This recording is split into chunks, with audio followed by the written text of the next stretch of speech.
A very good morning, friends. I hope everybody is doing good and your preparation is also going on very good. We have a very interesting standard today, and I love this standard as well because it's got a lot of practical application as well. And I'm talking of India's 12. The name of the standard is called income taxes, but of course, the focus of the standard is on the calculation of deferred tax. A deferred tax asset as well as a deferred tax liability, which of course is a notional asset or a notional liability in the balance sheet of the company, always presented as non-current. I think I made a focus at the very start on two important inputs. One is that it is notional in nature. The DTA or the DTL is a notional asset or liability, and it is always presented in the balance sheet of the company as non-current in nature. Now, what we're going to do the concept revision of the standard, and we're also going to do a couple of questions on India's 12 as well. But I like to give you my approach as well because I think you've done the standard earlier, but I have a little different but an interesting way of dealing with the standard. So I'm just going to make some quick notes, quick mind maps on the concept part of it, and then we'll move the journey forward. So at the first instance, when you look at this particular standard, what immediately comes to your mind is that this standard is based on a balance sheet approach. So I think let me just make some quick notes to you as far as the concept of deferred tax India's 12 is concerned.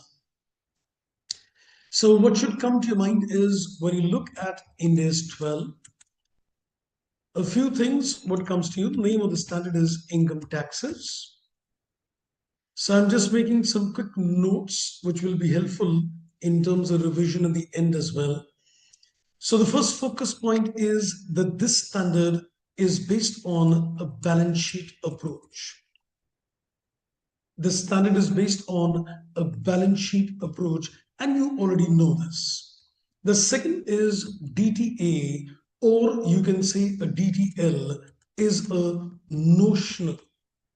It's a notional asset, or you can say notional liability, as the case may be. And the third is a DTA or a DTL, as the case may be, is presented always as non-current in nature. It is always presented as non-current asset or liability in the balance sheet, and this is by virtue of Index 1. Index 1 is very clearly made a mention that it is presented as non-current. Now, moving forward, what goes further in my mind is now, when I look at India's 12, there comes to my mind a simple 5-step model. Now, India's 12 does not give you any 5-step model approach, unlike India's 115. But for the ease of convenience, I think it's always a better position that when you apply this particular standard, go on a step-by-step basis.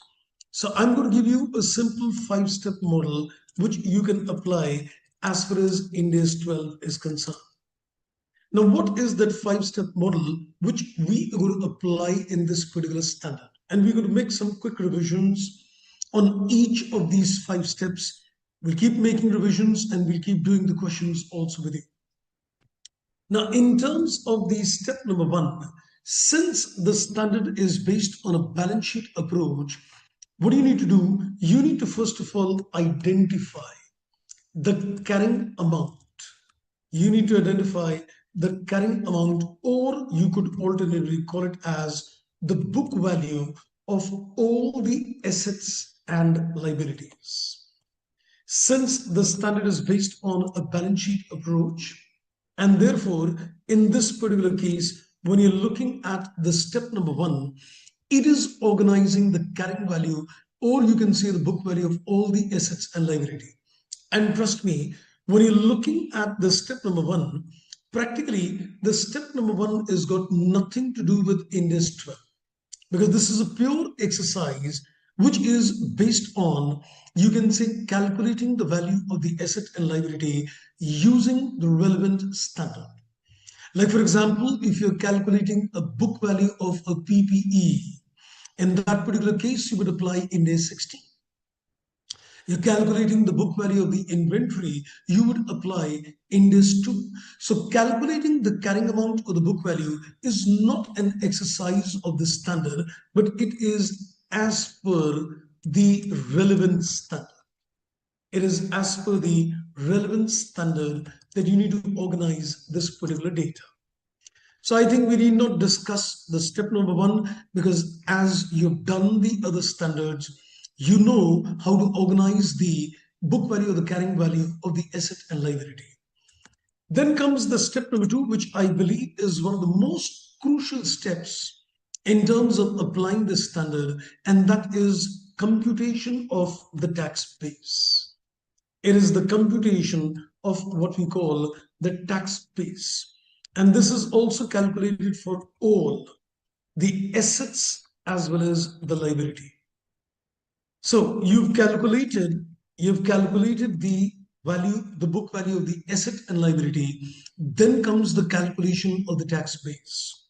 Now, I would also like to say a few things, because many a times I've seen people tend to get confused, and they generally get the inputs in the mind that tax base is the value of the asset as per the books, as per the taxation rules. No, and of course, no. So I think we'll work upon that as well. But when you calculate a tax base of the asset and liability, it does not mean that what is the value of the asset or the value of liability as per the Income Tax Act. No, not of course. Now, there is a complete guidance which is given in terms of Ind AS 12, which we'll also quickly revise. That how do you calculate a tax base of an asset as well as a liability? Now, once you've done these two exercises, then the step number three becomes more like a mathematical exercise, because you need to compare the information in the step number one and in the step number two, and you will get what is called a temporary difference. So it is involving the computation of, it involves the computation of, you can say, temporary difference. So we need to calculate the temporary difference, which is further classified in terms of taxable or deductible difference. Because when you calculate the temporary difference, comparing the book value of the asset liability vis-a-vis the tax base of the asset and liability, you're going to get what is called a temporary difference, and which is further classified as taxable or deductible in nature. And I think you already know this, that once you get a taxable difference, once you compare the two and you get a taxable difference, it leads to a DTL. And when you get a deductible difference, it leads to what is called a DTA. So we'll work upon the mind maps on each of the steps, of course, leaving the step number one. So once you compare the step one and step two, you get the temporary differences, which is classified in terms of taxable and deductible differences. But here you also need to keep the exceptions into account, where the DTA or the DTL is either not created, or you can say the DTA DTL is supposed to be created upon the fulfillment of certain conditions. So your mind should get very tuned that when you're looking at the step number three, you should also be clear in terms of the exceptions where a DTA DTL is not created, or it is created subject to the fulfillment of certain conditions. Then comes the next step, and the step number four is choosing a tax rate, because at the end of the day, when you get the taxable or a deductible temporary difference, that is not the DTA DTL. The DTA DTL is the difference, the taxable or deductible difference multiplied with a tax rate. And you already know that we need to consider substantially, we need to consider a substantially enacted tax rate. Because this deferred tax is supposed to be a future tax, And since it is supposed to be a future tax, we need to measure this at a tax rate which is a substantially enacted tax rate. Say, for example, if I'm sitting in the current year, I need to consider a tax rate which is applicable, you can say, in the next financial year. So in this particular case, just to quickly mention, it is the taxable, or you can say the deductible temporary difference multiplied with a tax rate, which is going to give you the DTL, or you can say the DTA. So it is not the amount of step 3, which is a DTA DTL, but it is supposed to be multiplied with the tax rate. So broken down entire things on a step-by-step calculations, because I know what you've done is absolutely on the similar lines, but I'm just organizing the information on a step-by-step basis so that we do not go wrong. And then comes the input as far as the step number 5 is concerned. Now, once you've organized the tax rate, you've measured the DTA or the DTL, then it is time to, you can say, recognize. It is time to recognize the DTA or the DTL. In simple words, putting a journal entry. In simple words, putting a journal entry in this particular case. And I think you already know this, that when you're recording a journal entry to capture the DTA or the DTL, in this particular case, it could be routed through profit and loss, it could be routed through OCI, or it could be routed directly through SOKI, and that is, you can say, equity. Because when the difference between the carrying value and the tax base is attributed, that means the difference is captured in the P&L, the deferred tax gets routed through the P&L. If it is captured through the OCI, it is rooted in the OCI. And if it is supposed to be captured in the statement of changes in equity, then it is directly captured in equity. So that was a quick input, a summary in terms of how you need to proceed. So I think let's just quickly connect the dots. So in step number 1, organize the carrying amount of the asset and liability, an exercise which is based on the relevant standard. The second is getting the tax base of the asset and liability, which is a pure exercise based on India's 12. The third is more sounds like a mathematical exercise at this stage, comparing the carrying amount in step 1 versus the tax base in step number 2, and you get the taxable or the deductible temporary differences as the case may be. But you also need to be conscious on the exceptions where they are not created or where they are created subject to conditions. And then choosing a tax rate, which is a very simple exercise, and then putting entries out here. Right, now I think let's go further and let's make some mind maps on the step number 2. I'm going a little slow on this because this might be slightly different the way you approach the standard.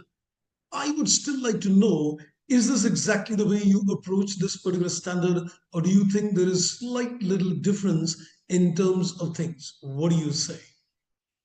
Is it exactly the way you approach the standard? Maybe, of course, it may not be that organized in terms of applying a 5-step model, but I think still more or less this would be the approach with which you approach the standard. Is my thoughts correct? Yes, this is it. Wonderful indeed. Okay, now we are going to go to the step number 2, make some quick notes before we go on to doing a practical illustration with you. Now, I'm just going to make some quick notes on the calculation of tax base of the asset, because we'll make our discussions on the tax base of an asset separately and for the tax base of a liability separately. Now, when you look at the tax base of an asset, one thing which you need to keep in mind is that every asset is always going to give you a future economic benefit. So undoubtedly, this is something which is true for all the assets. Every asset in the balance sheet is always going to give you a future economic benefits, and these may or may not be taxable. So what you need to do, you need to put across a question to yourself. that when the asset will give future economic benefit, putting it as FEB. So when the asset will give future economic benefit, will it be taxable? Will it be taxable at that stage or not? So I think this is the crucial question which you need to put across to yourself. Because when you're looking at an asset, every asset gives you an economic benefit, and that economic benefit may or may not be taxable. So your answer to this question could be a yes, or the answer to this question could be a no. Now, when you say the answer is a no, trust me, there are going to be three reasons. When you will say that yes, it is not taxable in nature. So when you reach the conclusion, that it is not taxable, there would be three reasons, and only three reasons, why it is not taxable in nature. The reason number one is that it has already been taxed in the past, and therefore there will be no future tax implication. The second reason is that it is exempt from tax. It is a tax-free income. And the third one is that it's not an income. It is supposed to be a capital receipt. And therefore, it's not an income, so it is not subject to taxation. So there are three reasons when you reach a conclusion that no, these economic benefits are not taxable. The one is that it has already been taxed in the past. That is one thing. The second reason we can confront is that it is exempt from tax. It is supposed to be exempt from tax. So we'll come to examples also very quickly to make a quick recap on things. And the third is that it is not an income. It is not an income. So possibly it could be a capital receipt, and therefore it is not subject. And therefore it is not subject, you can say, to taxation. Trust me, there is no other third possibility, which could arise. There will be no third possibility which could give rise to the fact that it is taxable or not. So very carefully, you look at the situation and identify that once the economic benefits will arise, it is not going to be taxable for only three reasons: already taxed in the past, exempt from taxation, or it is not an income, it's a capital receipt.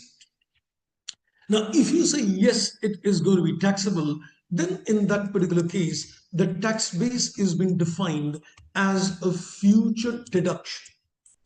The tax base is being defined in the standard as a future deduction. And this is a future deduction as per the Income Tax Act.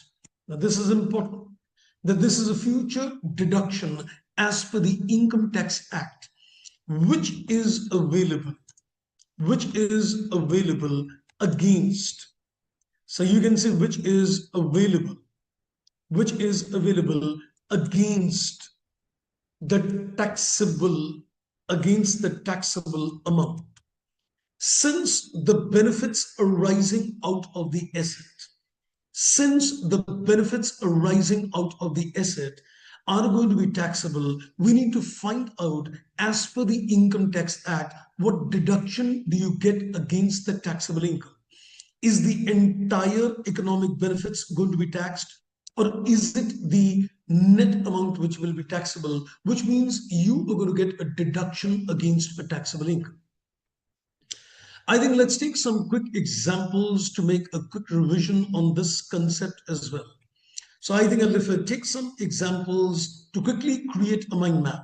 Today I'm in a mood to give you a good mind map as well.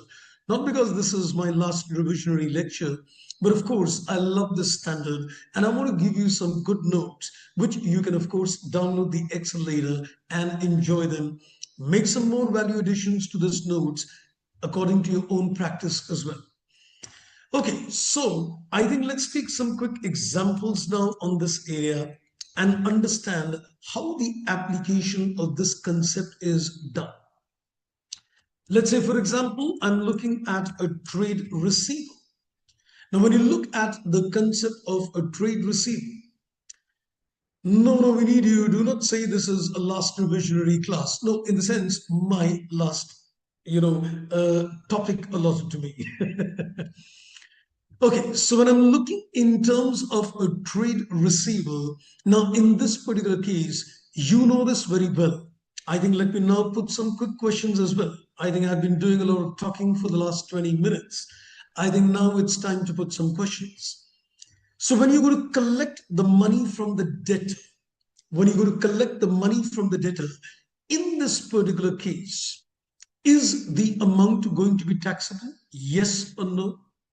Because when you made a credit sale, you created a trade receipt. And at that point of time, the sales was subject to taxation. Now, when you go to collect the money from the debtor, will the income tax you on that collection? Yes or no? So when you made a credit sale, the sale was considered to be an income, and the income tax authorities would have taxed you on that income. Now, when you are going to collect that money from the debtor, is that money going to be taxable? I think, of course, that's right. No, because it has already been taxed in the past. That's right. It has already been taxed in the past. So, in terms of trade receivable, you can say it is already taxed in the past. If it is already taxed in the past, I think I also need to tell you that in this particular case, the tax base, in this particular case, the tax base is equal to the carrying amount, or you can say the book value itself. So in this particular case, there is going to be no future implications. And when you say it is already taxed in the past, the tax base is going to be equal to the carrying amount of the book value. So I think this becomes one example that when you look at a trade receivable in the balance sheet, the trade receivable is a creation out of the credit sale, which was taxed in the past. Now, when you go to collect the money from the customer, the taxation authorities will not tax you because it is already taxed in the past. Great. Let's look at another one. Now, let's say there is a loan receivable in the balance sheet of the company. Now, the loan receivable represents the principal amount of the loan. So let me ask you again a question. Once you collect the principal amount of the loan, is it going to be taxable? There is a principal amount of loan, and that's rightly said no. The reason is it's not an income. It is a collection of the principal amount in this case, or you can say it's a capital receipt. So in this particular case, we can say the collection of the loan is supposed to be a capital receipt, and therefore it is not going to be taxable, and the tax base again is going to be equal to the carrying amount. That becomes a second case where the amount is not supposed to be taxable. Similarly, let's consider that there is a dividend receivable which appears in the balance sheet of the company. I'm going with the provisions of the tax law. The dividend is tax-free in the hands of the recipient. Though the current position as per the Income Tax Act is different, but considering that, let's assume that if the dividend is tax-free in the hands of the recipient, so can I say this is not taxable? Once you go to collect this money, this amount is not taxable in nature. And if it is not taxable in nature, you can again say that the tax base is equal to the carrying amount in this particular case. Wonderful indeed. So I think we can see three important elements. In these three examples, the first one was the collection is not taxable because it is already taxed. The second one, the collection is not taxable because it is not subject to taxation. It's a capital receipt. The third is that it is supposed to be not an income. It is not taxable. So therefore it is equal. So all the three reasons in these examples. Let's consider another one. Now, let's say you've got a property, plant, equipment. Now, when the property, plant, and equipment will produce goods, the sale of these goods will be subject to tax. So the PPE is going to produce goods in this particular case. And the production of the goods will lead to revenue. And this revenue will certainly be taxable in nature. this revenue is certainly going to be taxable in nature. So we can say in this case, is the government going to tax me the entire amount in this particular case? Of course, no. The government cannot tax me the entire amount in this particular case. They will give me a deduction against that particular income. I will say that I purchased a machine. And since I purchased a machine, I should get a depreciation claim. So the tax base in this case is going to be the future deduction. Or we can say the future deduction in this case represents the depreciation which can be claimed as per the Income Tax Act. So we can say the tax base in this case is going to be the future deduction which you are going to get. Then let's take another example as well. And trust me, all these examples are given in the standard as well, where all these examples explain the concept of tax base. Let's take another example as well. Now let's say there is an interest receivable in the balance sheet of the company. Now, quick question to you. I am assuming that the interest is going to be taxed on a cash basis. So I am first of all taking an assumption.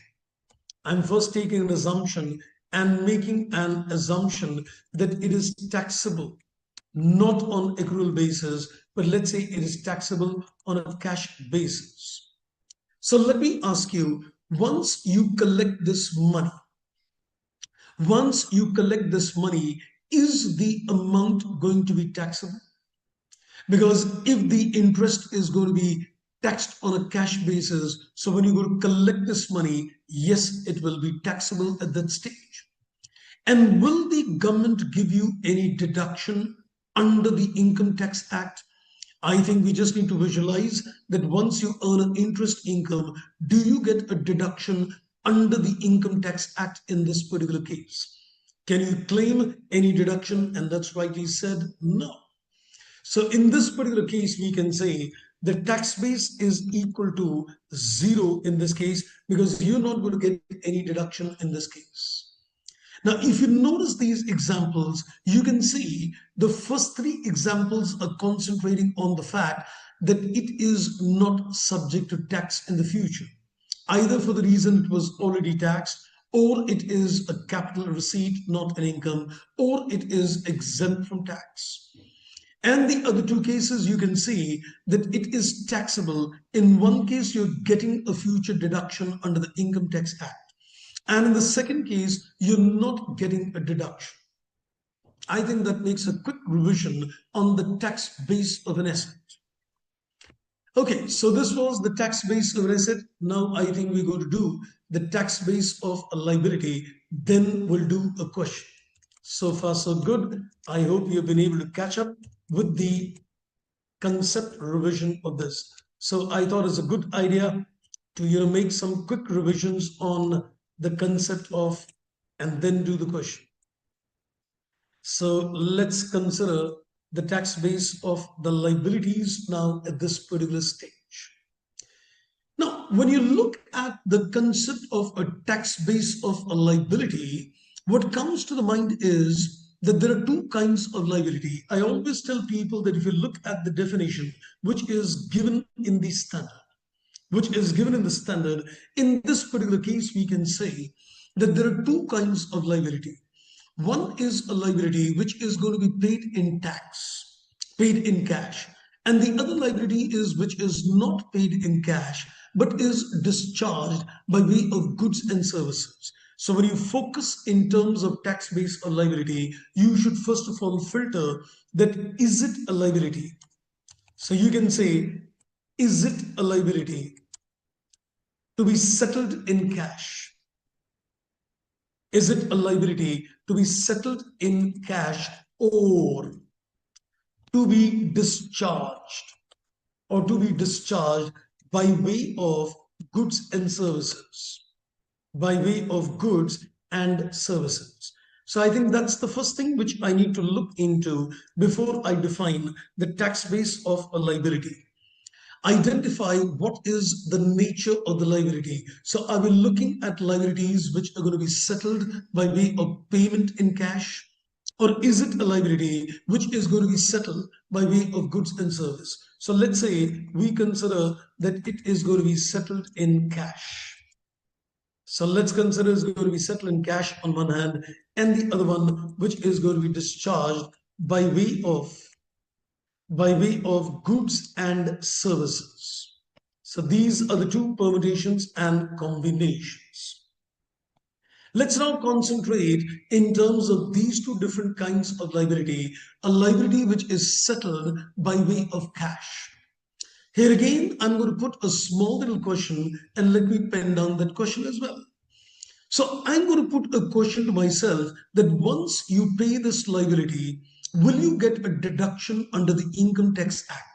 So when you're going to pay this liability, will the income tax authorities give you a deduction for this particular liability? So we're going to put the focus question in this case. That once the liability is settled, once the liability is discharged, yes, upon the payment.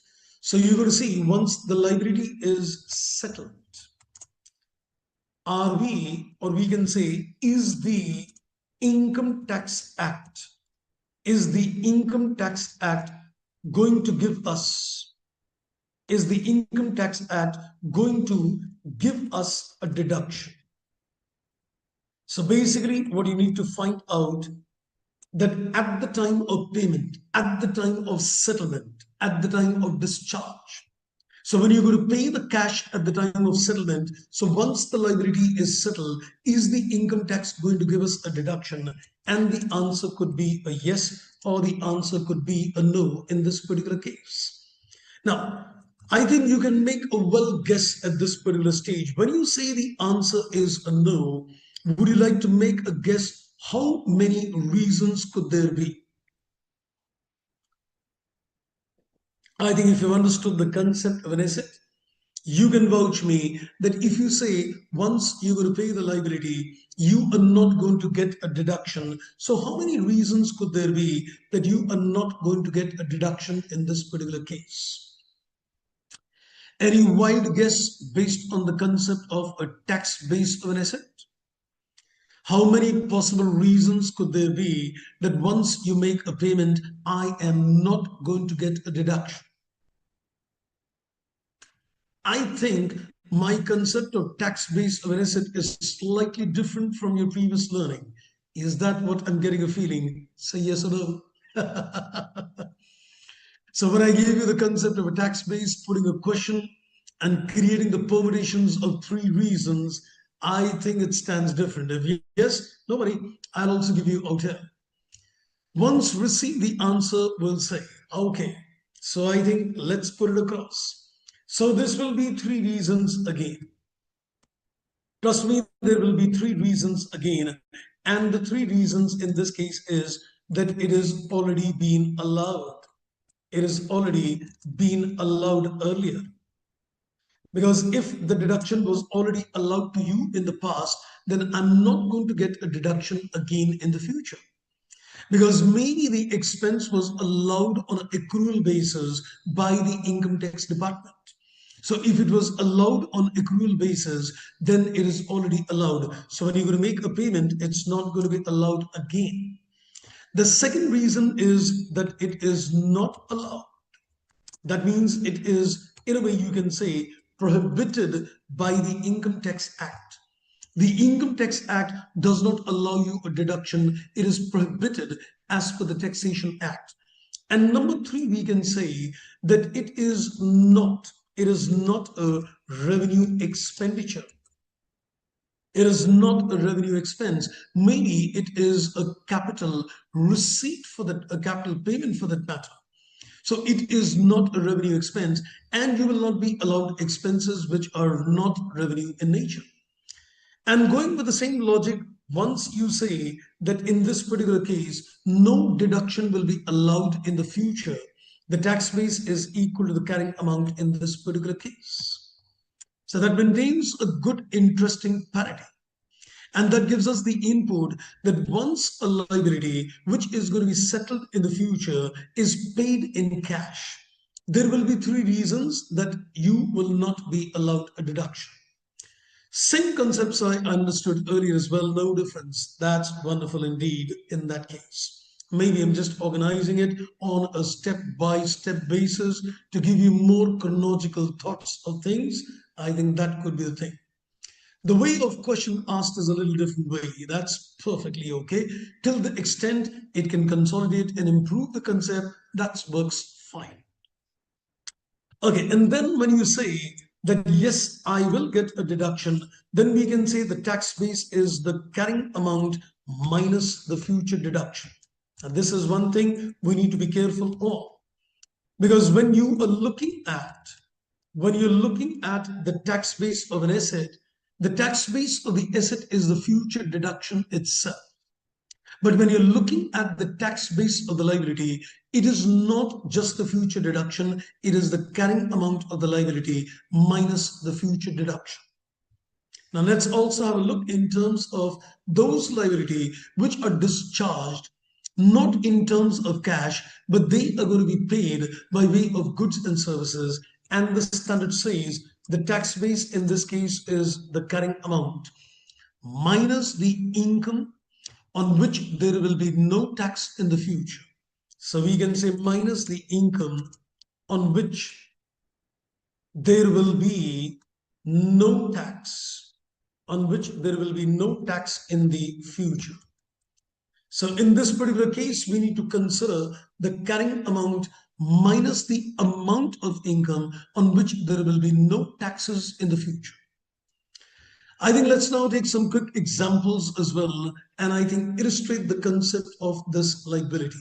So just like the assets, let's take the examples on the concept of liabilities. So let's begin with 3 examples.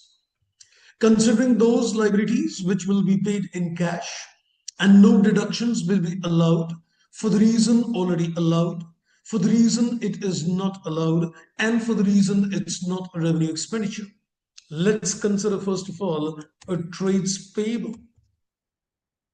Considering that when you made a credit purchase, considering that when you made a credit purchase, can I say in this particular case, you were allowed the purchase as an expenditure? So quick question, when you're going to make a payment to the supplier, when you're going to make a payment to the supplier, are you going to get a deduction at that stage? The purchase was allowed as an expense on an accrual basis of accounting. Now, when you're going to make a payment of this trades payable, are you going to get a deduction at this stage? Yes or no? And that's, you said yes, no, no, no. When you made a credit purchase, you were given a deduction at that stage, applying an accrual concept. Now, when you're going to make the payment to the creditors, the deduction is already allowed. Since the deduction is already allowed, so we're not going to get any deduction. Credit purchase not allowed in tax. No, but I took the assumption. I am going with the assumption in this particular case. As I said, we're assuming in this particular case that it is going to be allowed. It is allowed on accrual basis. So I'm assuming that it is allowed on accrual basis. So when you made a purchase, the deduction was already given to you. So if the deduction is already allowed, can I say in this particular case, the tax base in this particular case is equal to the carrying amount in this case? Okay, so of course, if you say that it is not allowed in this particular case, then the positions are different. Correct. Now let's take the case of an outstanding expense. Let's take the case of an outstanding expense. Now I'll give you 2 situations. Watch this carefully. Watch this very carefully. I am considering outstanding expense which will be allowed, which is allowed, let's say on accrual basis. Let's say it is allowed on accrual basis, and let's consider another case that it will be allowed on a cash basis. So these are 2 different inputs which I am considering. Let's go very safe. So let's say there is an outstanding expense in the balance sheet of the company which is paid in cash later. Now, if it was allowed on an accrual basis, Can I say the same logic that just like creditors, just like trades payable, it is already allowed and therefore the tax base is equal to the carrying amount? Wonderful. So in this case, we can say it is already allowed. So we can say in this case, it is already allowed. And if you say it is already allowed, the tax base is equal to the carrying amount. Now let's go with the other one, that if it is allowed on a cash basis, that means when I will pay, I will get a deduction. So can I say then the tax base will be the carrying amount minus the future deduction? And can I say effectively? Effectively, when you say the carrying amount is carrying amount minus the future deduction, is it going to be practically zero? Because the amount of deduction which will be allowed is equal to the carrying amount itself. So going with the fact that in this particular case, once you calculate the carrying amount minus the future deduction, it is going to be zero. Great. So this is another input. Let's consider now another case. Now let's consider there is a penalty. Let's consider there is a penalty outstanding. There is a penalty outstanding in the books of accounts. I think now you can apply simple logic and decide if there is any kind of fines and penalties which are yet to be paid. Do you think when you're going to pay those fines and penalties, the income tax authorities are going to give you a deduction at that stage?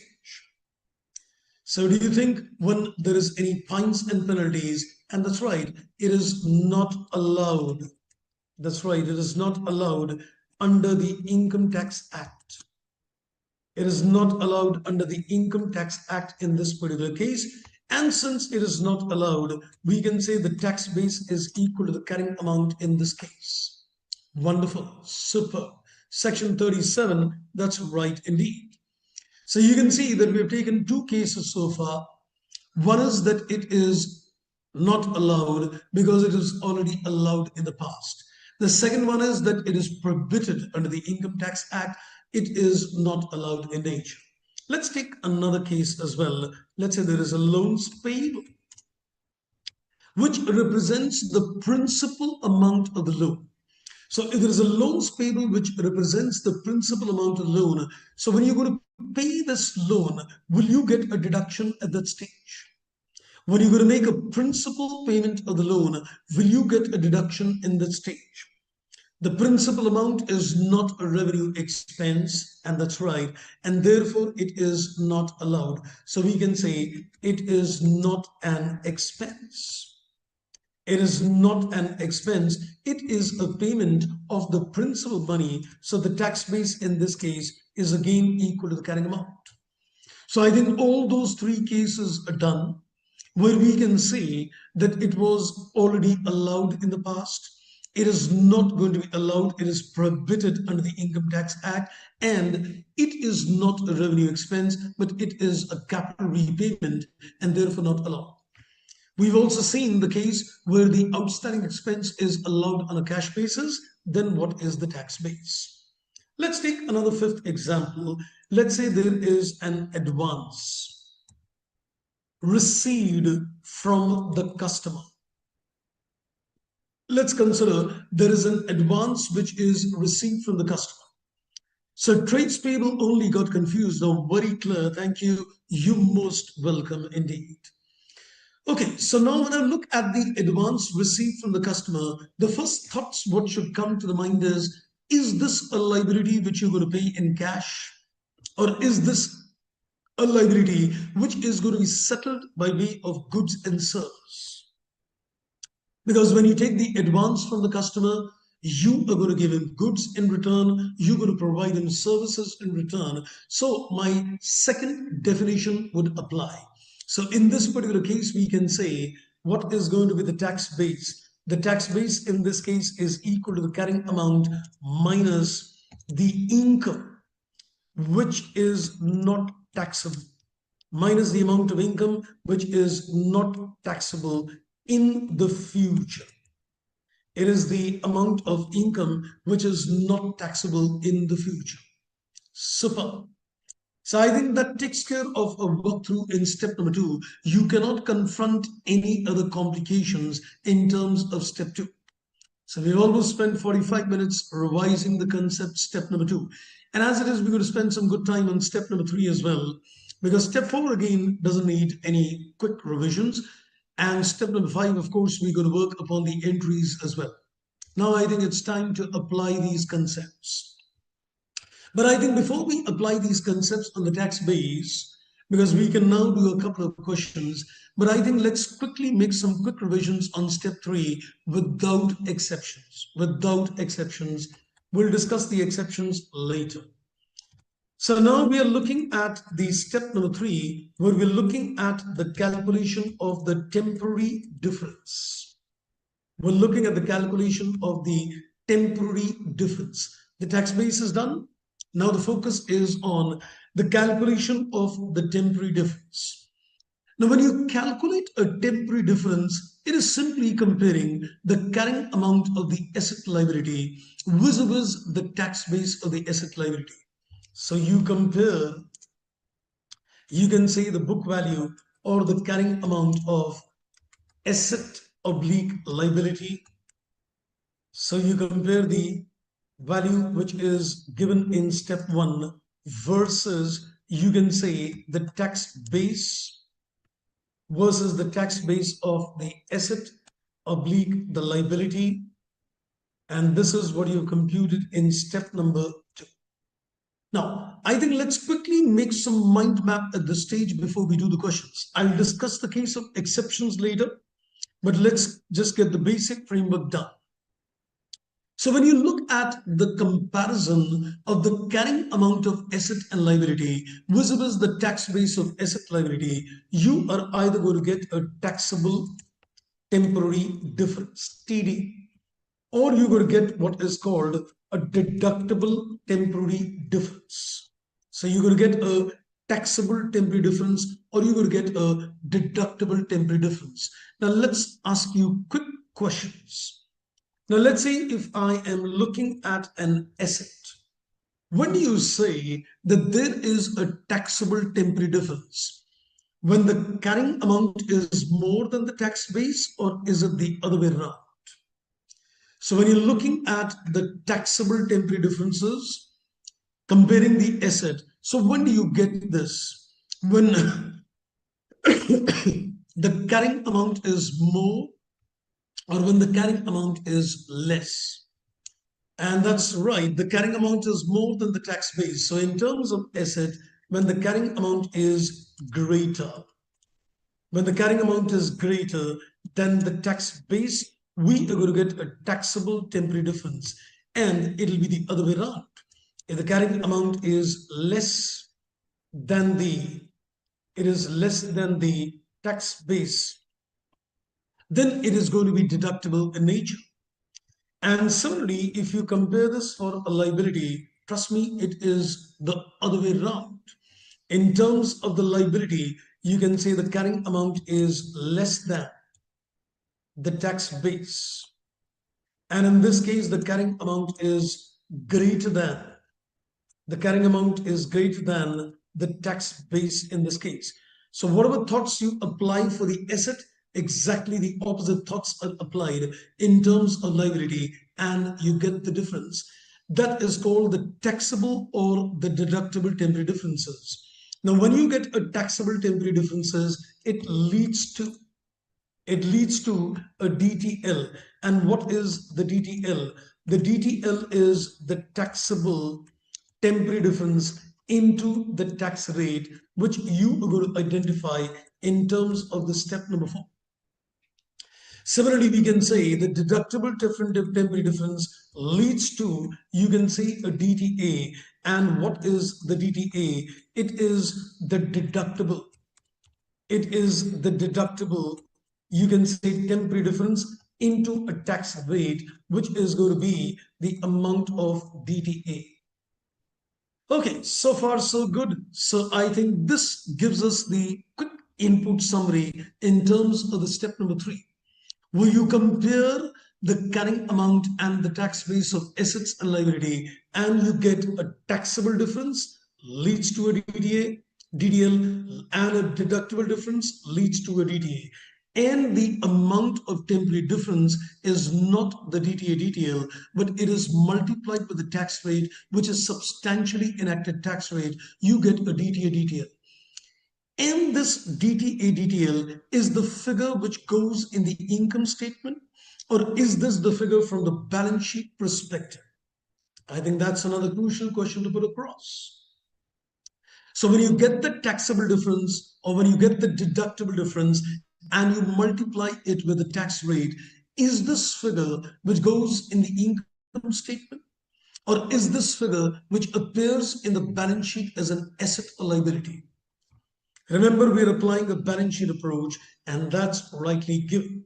So I think that was also a little necessary to ask you. So I think I'm just going to put a quick note out here that this DTL, or oblique we can say DTA, is the balance sheet figure. It is supposed to be the balance sheet figure. You need to compare it with the previous year figure and get the difference to be taken in the P&L. So we can say this figure is going to be compared, with the previous year balance. It is going to be compared with the previous year figure. This is going to be compared with the previous year figure to get the charge oblique credit to P&L. P&L, or you can say OCI or whatever, or let's say equity, because it's not going to be taken simply in the P&L. It could be taken in the OCI, it could be taken in the P&L, or it could be taken in equity. So far, so good.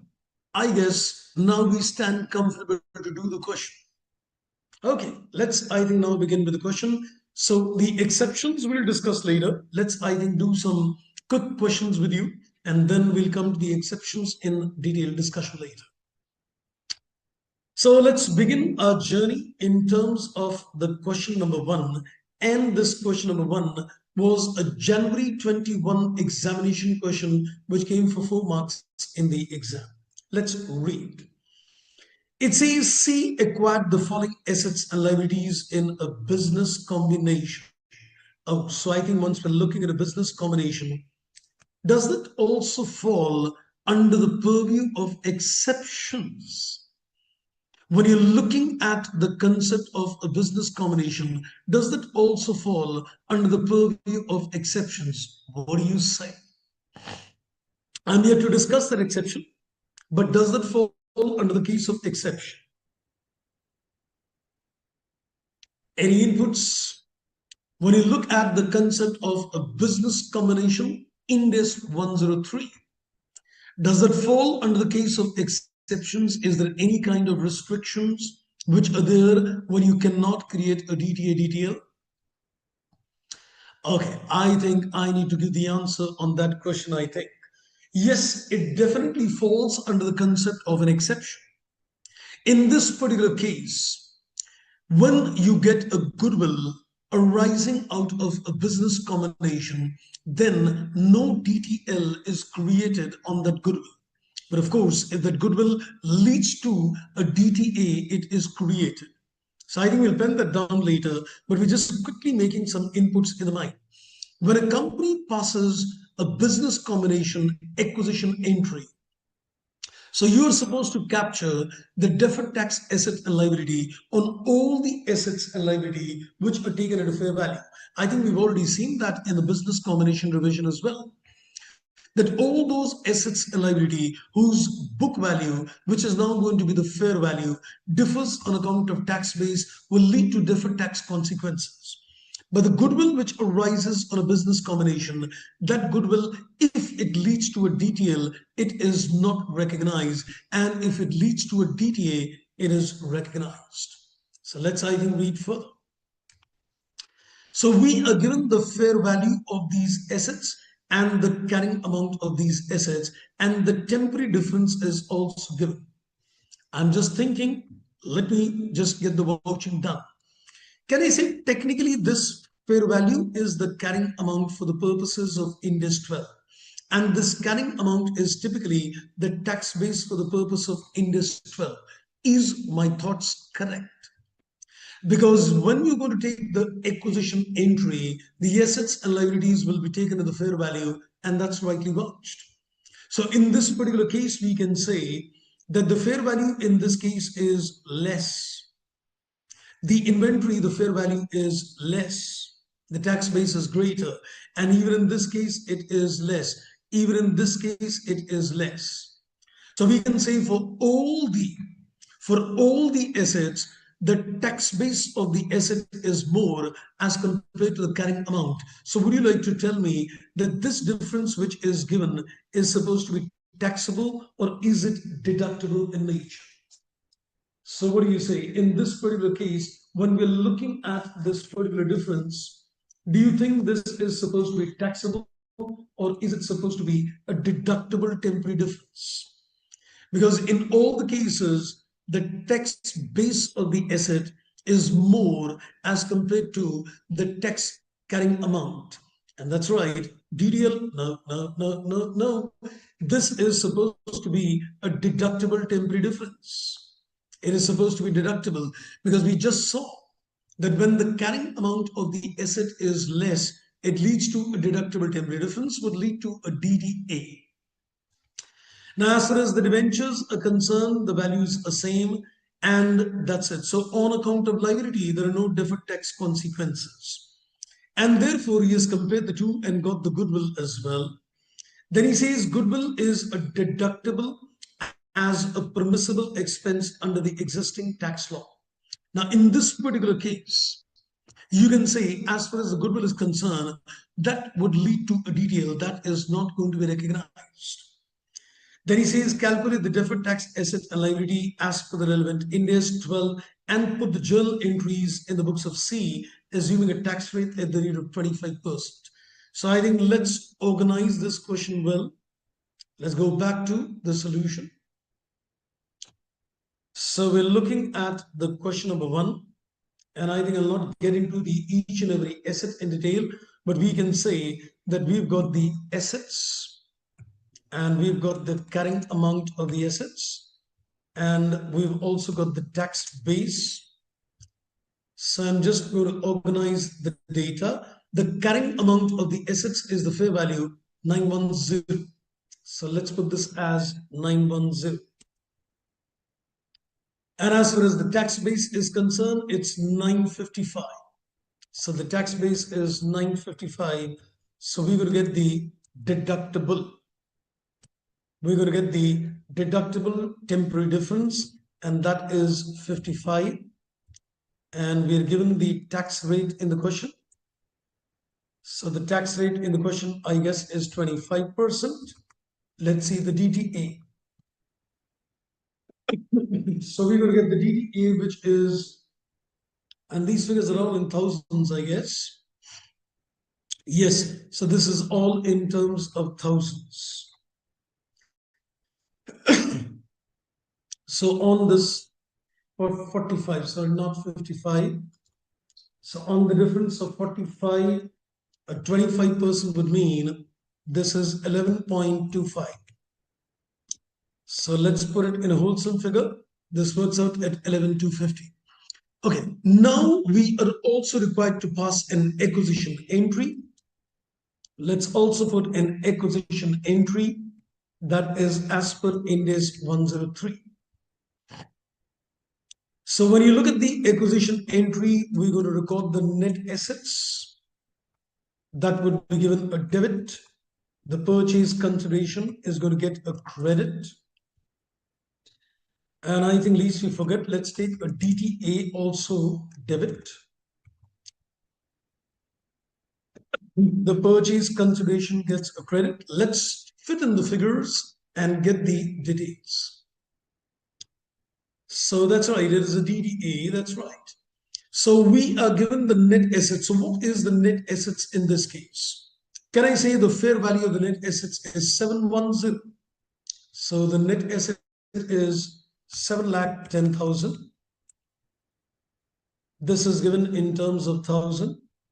The DTA is 11,250.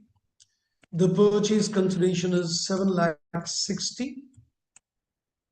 And is there anything else? Or we can comfortably take goodwill as a balancing figure, I guess. So I think we are getting a balancing figure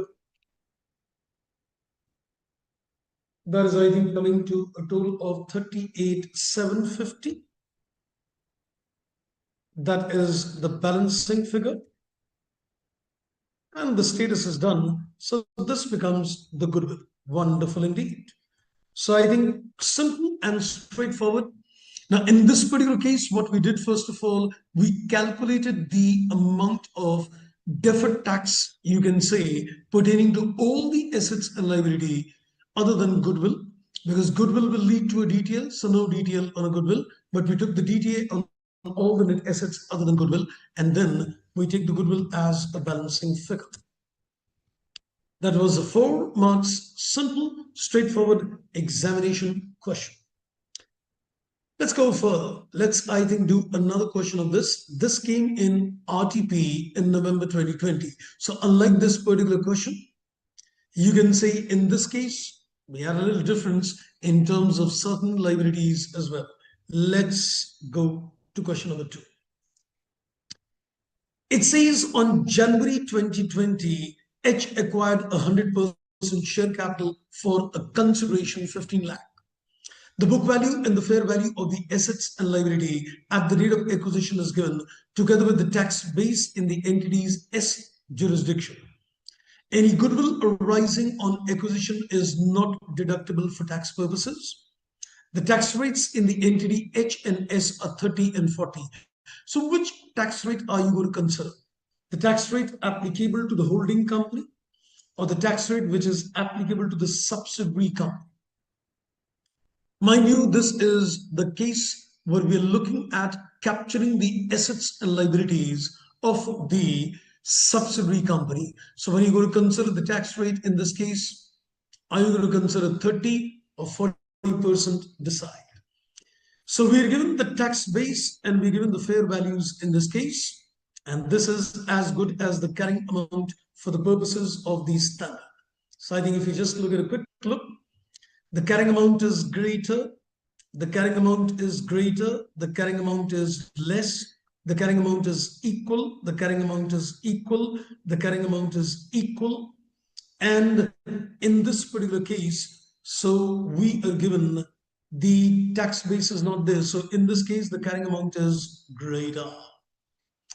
So now I think we've got a couple of things. You required to calculate a deferred tax arising on the acquisition and also the goodwill which is arising on acquisition. So I think let's first apply the concept of getting the differences in the tax base and the carrying amount. So let's go to the question number 2. So let's have a look at the question number 2 in this case. So I am looking at the carrying amount, or let's first take the assets which have got a carrying amount and a tax base. We can take, I think, all the assets together as a shortcut. If you don't mind, I guess I'm just going to take all the assets put together. Just let's see what are the total assets with me. The fair value, 700, 270, as well as 80, as well as 150, as well as 130. I think it's coming to 1330. If I'm not wrong, this is, I think, coming to 1330. These are the carrying amount of all the assets. And we can get the tax base as well. So 500, 200, 100, and 150, and 130. I think it's 1080. So tell me, are we going to get a taxable difference or are we going to get a deductible difference? So this time the carrying amount is greater. So we get a difference of 250, taxable or deductible in nature. I think I've already answered that. So that becomes a taxable temporary difference to the extent of 20, resulting in a DTA or a DTL. So we take a tax rate and that's rightly given. it is going to result in a deferred tax liability in this case. That's right. So this is going to give me a tax rate was, I guess, at the rate of, so the tax rate is at the rate, I guess, where is 40% for the subsidiary. So let's take this. It comes to, I guess, 100. So we get a DTL to the extent of 100. Okay, so the assets is done. And now we can also go further on the liabilities as well. So let's do some calculations on the liabilities front. So on the liabilities front, we're again going to compare the carrying amount and the tax base. Let's go to the liabilities now in the question. So accounts payable is same, so I think we can maybe ignore it. Just consider the retirement benefit obligations. The tax base is supposed to be 100. So we can say the carrying amount, the carrying amount is 100, the tax base is 0. So what do we get? Is it taxable or deductible in nature? For a liability, the carrying amount of the liability is greater. So when this is greater, it becomes a deductible temporary differences. Let's take a tax rate. And on this, we're going to get a DTA. So this is, I guess, 40. And this is going to be 60. Sorry, this is 40. So I think we get the differences resulting in a DTA as well as a DTL. The net DTL, we can say if we calculate the net DTL, that is 100 minus 40, that works out at 60. Wow. So the question is not done. We now need to pass the acquisition entry as well. So let's look at the acquisition entry that is as per Ind AS 103. So let's, I think, look at the acquisition entry as per 103 now. So we get the net assets. That is going to be given a debit. So we take the net assets, that gets a debit. Then I think we can take the goodwill later as a balancing figure. There is no NCI, we got a purchase consideration credit. Okay, so I think let's consider the figures now. So as far as the purchase consideration is concerned, it is clearly given, it is 15 lakhs. So my PC is supposed to be 15 lakhs. And we need to create a DTL as well in the entry. So my DTL is, the figures are in thousands, so that works out at 60,000. Okay, now let's consider the net assets as well. I guess the net assets at the fair value is given to me, not the total. We just need to take the total. So this is 700, 270, 80, 150, 130 minus 260. I think it's 10 lakh 70 is the net assets. So this is supposed to be 10 lakh 70,000. Wonderful. Now I think we can get the balancing figure in this particular case. So this is going to be 1560 minus 1070. This is coming to 4 lakh 90. That is the balancing figure. Super. Right. So far so good. This is pretty simple and straight indeed. Okay. So I think that was simple and straight questions. Identifying the taxable deductible differences, getting the DTA/DTL, and applying the concept of a business combination. Now, I think let's go to some more interesting questions. This one is based on the exceptions. We'll come to that later. I think we can go to the question number 4. You know, this kind of question, what we are about to do, has come multiple times in the exams as well as in the RTP. So you can see the question number 4, RTP November 18. Then the question number 5 in RTP May 19. That's quite similar. And then MTP question number 6, also on the same lines. Then question number 7, which was November 2020. So I put almost like 4 questions on this area. So maybe I think we can do 2 out of them instead of all the 4, because they're all absolutely on similar lines. So it's looked like we're revising India's 103 along with India's 12. Yes. So first and the second question, yes, that's right. So I think let me just take you to the question number 4 to begin with. Maybe we can do the fourth and the examination question, and the rest are all on the similar lines. Though I see that, the questions which are asked in the exams on India's 12 are not very complicated, but I think if you know the concept well, if you know the criticality, it's not a very difficult job. Let's, I think, read the question number 4. So we are given in terms of the question number 4, it says that X Limited in this particular case prepares a consolidated financial statements for the year ended 31st March. During the year ended March 18, the following events affected the tax position of the group. Now, we need to go through each and every data, but let me first go through the requirement of the question. Explain how each of these events would affect a DTA or a DTL in the consolidated balance sheet of X for March 18, and the tax rate is given to me, it's at the rate of 20%. So basically 4 situations, and we need to analyze each of these situations one by one in this particular case. So I think let's look at the data. It says Y is a wholly owned subsidiary of X and it made a loss. Adjusted for tax purposes, 30 lakh. Y is unable to utilize this loss against the previous tax liability. The Income Tax Act does not allow Y to transfer the loss to the other group companies. However, it allows the company to carry forward the loss and utilize it against the future taxable profits. It says the directors do not consider that Y will make profits in the foreseeable future. Now, I did not revise that part with you, but I think one thing which I would just like to quickly go back and pen this down as well. When we are making the step number 3, I think this is another input which I just like to quickly, add some inputs at this stage. So let me just add some additional rows and I think make some sense out here. Now, when you create a DTL, are there any ifs and buts? Is there any preconditions? Forget about the exceptions. I'm not looking at the exceptions.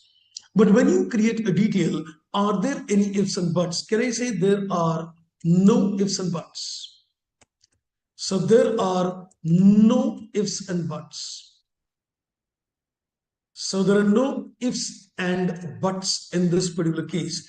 If there is a DTL, it is undoubtedly going to be created. But when there is a DTA, there is an if and but. And what is that if and but? That if and but is that you need to identify that a concept of prudence is met. You need to prove that there will be a future taxable income which will arise. Because the standard is very clear that unless you are able to prove the concept of prudence, unless you are able to prove that future taxable income would arise, you cannot create a DTA. So we can say it is subject to. It is subject to. So this is subject to the COP, that is what we call the concept of prudence. That is called the concept of prudence. So we'll make a revision on the concept of prudence as well, but this concept of prudence requires you to make an evaluation that yes, future taxable income would arise. So it is subject to the concept of prudence that there will be future taxable income. So you need to prove that there will be future taxable income in this particular case. So I think this is the important criteria which we need to keep in mind. That when you're looking at the creation of a DTL, there are no ifs and buts. If there is a DTL, we'll definitely create that. But if it is supposed to be a DTA, it is subject to the concept of prudence. Now let me just come back on the question. I'm just thinking large. It says in the point number 1 in the end, directors do not consider that they will make a taxable profit in the foreseeable future. So can I outrightly make a conclusion for the point number one that no DTA will be recognized? Because when a company is going to get, you can say, losses which are carry forward, that situation definitely leads to a DTA. But can I say in this particular case, considering the management, the directors forecast that we're not going to get any taxable income, can I say no DTA in case one? Is my thoughts correct? And that's rightly said. So I think we'll just quickly put this down in question number 4. So let me put this question number 4. And this is the part number 1. So I think we can simply just put this across the carry forward of losses. The carry forward of losses will give the company a future deduction. A future deduction. This will lead to, because you need to expand it to the examiner, this will lead to creation of a DTA. This will lead to a creation of a DTA which is subject to COP. I'm writing COP in the exams. Of course, you can write down concept of prudence as per the inputs given by the directors. As per the input given by the directors. So as per the inputs given by directors, there is no, I think let me use those technical words. It says they do not consider. So they do not consider that future taxable income will arise. They do not consider that future taxable income will arise. Therefore, we can say, therefore, DTA cannot be recognized. The company will not be able to recognize a DTA. By the way, just a quick question, a follow-up question in this particular case. Now let me also ask you a question. Is this COP subject to annual review? We're making an assessment today that the concept of prudence is not met, but this is subject to the annual review. So could we reach a conclusion maybe in the next year that yes, the prudence is met? That's right, absolutely. Okay, so the first part is done. Now let's go to the part number 2. So let's go to the second part now. Let's come back on the question. Now it says just before 31st March X18, X company committed itself to closing a division after the year, making a number of employees redundant. Therefore, X recognized a provision for the closure, which is 20 lakhs in the statement of financial position on March 18. The income tax allows a deduction for closure only when the closure actually takes place. That means you've created a provision in the books of accounts, but you're going to get a deduction only in the future when the closure takes place. In the year ended March 19, X is expecting to make a taxable profits which are in excess of 20 lakh. Can I say this is telling me the certainty that yes, a future taxable income will rise. So if there is going to be a DTA, you can assume that yes, the prudence is met. On 31st March, the company also had a taxable temporary differences, which was greater than 20 lakh. I think we'll pen that down later as well, but just to connect the dots, we know this also very well, that one of the preconditions with which you can prove that future taxable income would arise is the reversal of the taxable temporary differences. When a company has got a taxable temporary differences, those taxable temporary differences will reverse, and that would also lead to future taxable income. So I think the inputs that company has got taxable temporary differences more than 20 lakh definitely fulfills the condition that the prudence is going to be met. So I think let's organize the data. Now let's come back on the part number 2. So we need to first of all consider the carrying amount of the liability. So would you like to tell me what is the carrying amount of liability? I think I can tell you it's 20 lakh. I just need to calculate the tax base of the liability. By the way, what is the kind of liability before you answer this? Is this a liability which is going to be paid in cash, or is this a liability which will be discharged by way of goods and service?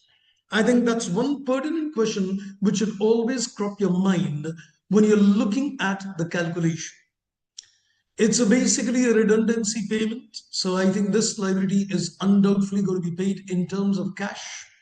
And I think if it is going to be paid in cash, we're applying the first concept. So tell me, yes, tell me now, what is the tax base of the liability?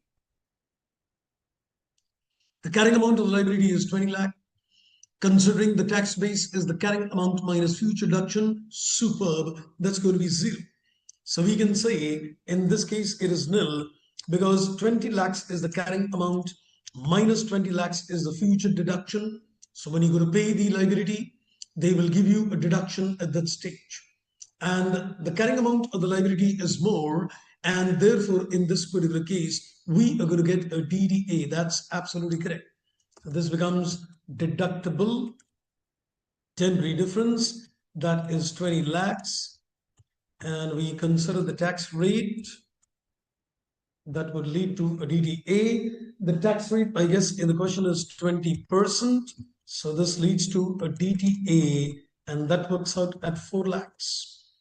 So we'll now also give a note to the examiner that since the company, so we can say since the company is expecting, so since the company has taxable temporary differences more than 20 lakhs, its reversal will lead to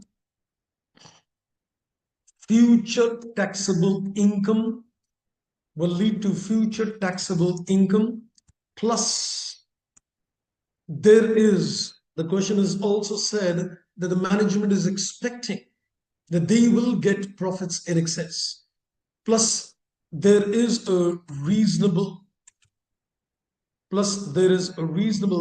certainty of getting future taxable income. COP is met. Therefore, DTA can be created. And if you want, you can give the entry also to the examiner. I think it's a good idea. You must definitely give the entry. So in this particular case, the entry is going to be profit and loss debit, DTA debit, and profit and loss gets a credit. But I'm not putting the entry. Let's go to the next part. That is the part number 3. Okay, so that was easy. I think if you're conceptually sound, very easy. Now let's go to the third part in this particular case.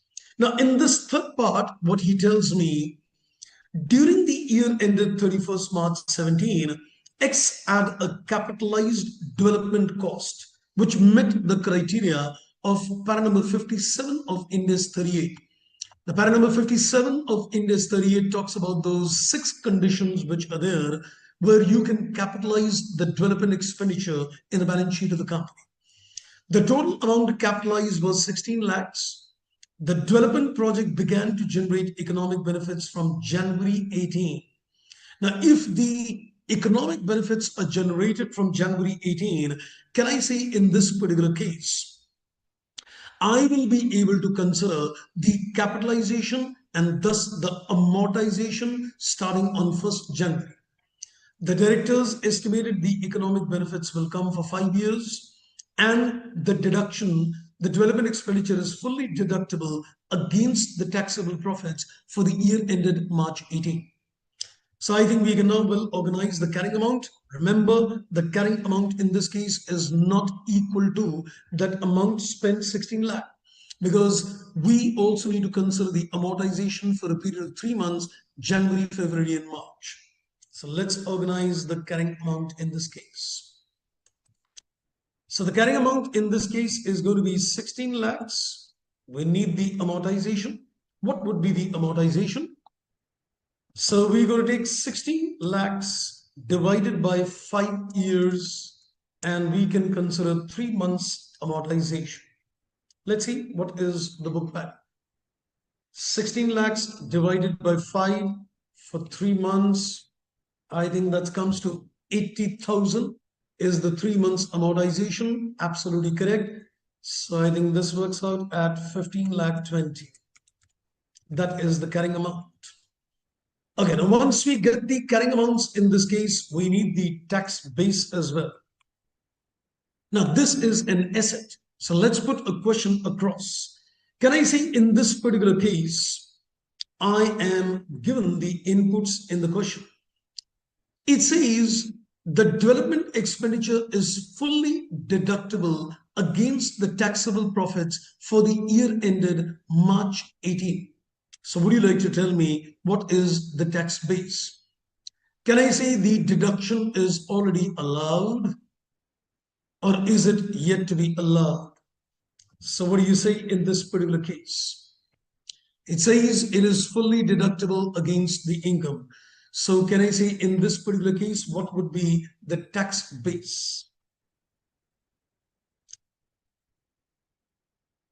So I am given that this is during the year ended March 17, and then it says the benefits will come from January 18, and then it says the development expenditure was fully deductible against the taxable profits for the year ended March 18.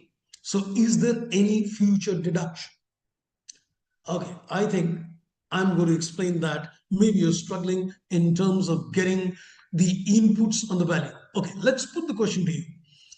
Is this development expenditure going to give you future economic benefits? And will those future economic benefits be taxable? Yes or no? When this is going to give you, yes, that's right. So future deduction. So you can say future economic benefits will arise and they will be taxable.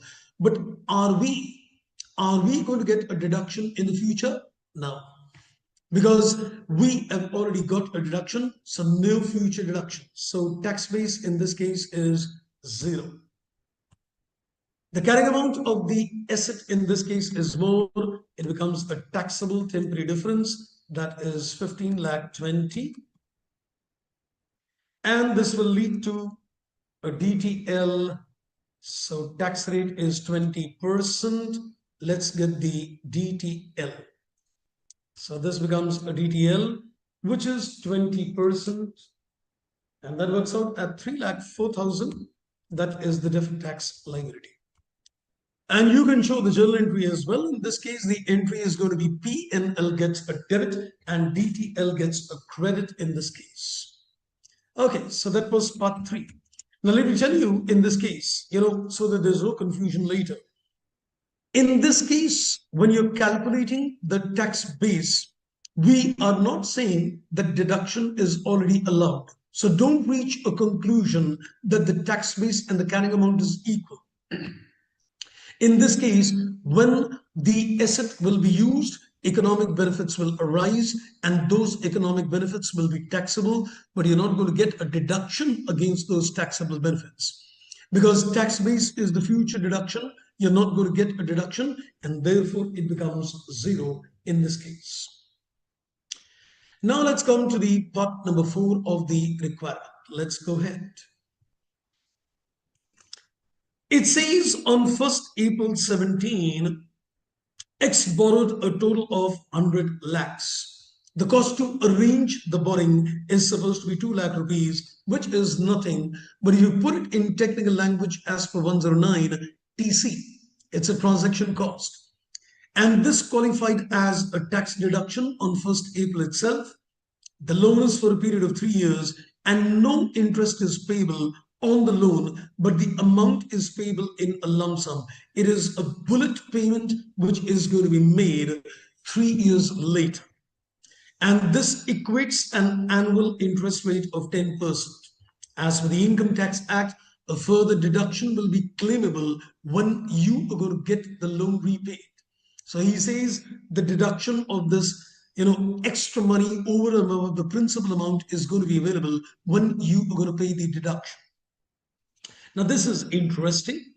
So this is a case of a loan. So what do you need to do? First of all, you need to organize the carrying amount of the loan. So quick questions. Is this carrying amount of the loan going to be organized based on the applications of IND AS 109? Am I going to consider the calculation of the financial liability, reduce the TC, add the effective interest rate? Would you like to give me what will be the carrying amount of the liability? The loan is 100 lakhs. Maybe you can tell me what will be the carrying amount of the liability. Let's, I think, put that question in front of you.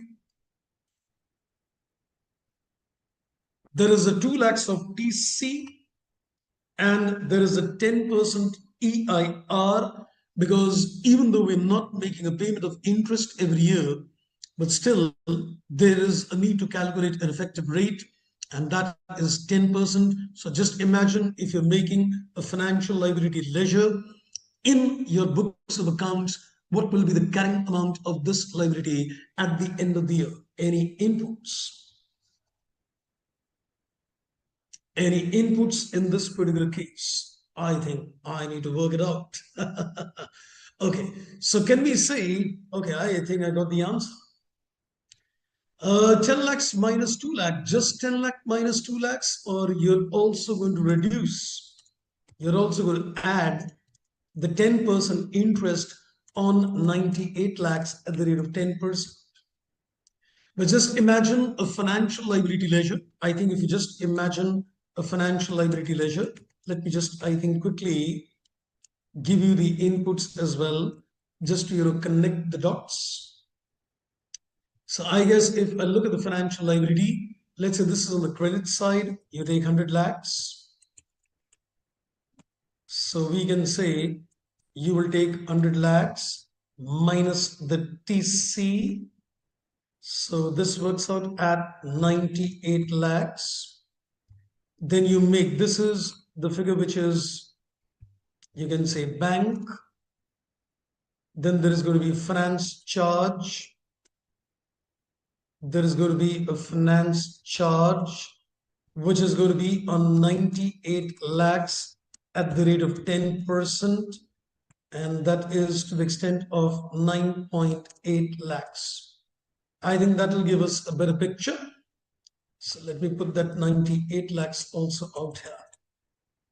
Right, I think you would have got the inputs now clear with the help of the ledger, that how this balance is appearing. That's right, indeed. Yes, the payment is to be reduced. Wonderful indeed. So this is going to be 98 plus the interest, 107.8 lakhs. And then what about the tax base? What about the tax base in this particular case? Can I say in terms of the tax base, can I say this loan is supposed to be the principal amount of the loan? And if it is a principal amount of the loan, can I say the principal amount of the loan is not deductible? So the carrying amount and the tax base is same. Remember, the carrying amount in this case is supposed to be the principal amount of the loan, not 107.8. So in this case, the liability carrying amount is more, it becomes taxable, sorry, it becomes a deductible. It becomes a deductible temporary difference, and the temporary difference, 7.8 lakhs. We take the tax rate, and that is again 20%. So we get the tax rate is 20%. We get a DTA.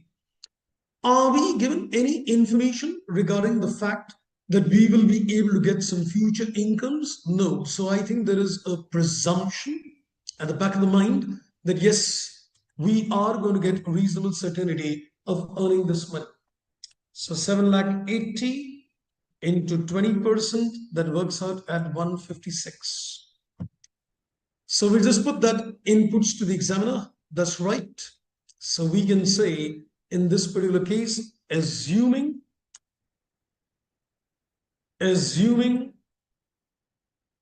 that future taxable income will arise, assuming taxable future income will arise, DTA can be created. So DTA can be created in this particular case. Wow. Right. So I think that takes care of a wonderful question. You got a similar questions on the same lines as well. So you want me to do another question of this sort or something different? Because these questions, that is 4, 5, 6, and 7, almost like 4 questions in a row are on the same lines. So you want me to do a similar question again or maybe do something different? Yes, something different. I also think that makes more sense because these questions exactly same adjustments are there. Okay, so now I think what we need to do further, before we go on to the questions now, I just need to connect more dots to you at this stage. And in this particular case, I now need to go back to the step number 3. And we need to discuss the exceptions as well. Just make a little quick inputs in terms of the exception. And also discuss the concept of a DDA as well. So we need to connect the dots in terms of 2 things. We need to understand, number 1, that there is a DTA. We need a concept of prudence. So I think let's first discuss DTA, the COP, make some quick notes on that, then maybe give you a break and then discuss the exceptions and do the questions with you. Now, the question is that when a company is creating a DTA, then what kind of thoughts should come to the mind? The standard is given us that there is 3 steps which you need to apply. 3 steps which you need to apply to fulfill the concept of prudence in this case. Number 1, can I say we need to see the reversal pattern. We need to see the reversal pattern of DTL and compare it with the reversal pattern. And we need to compare this with the reversal pattern of DTA. Is this to be done on the basis of totality or on the basis of year by year? When you go to consider the DTL reversal chart and a DTA reversal chart, are you going to do this exercise year by year or are you going to compare on a consolidated level? Technically, if you remember the previous question which we did, where the company said that 20 lakhs of DT tax, DTL reversal is already there.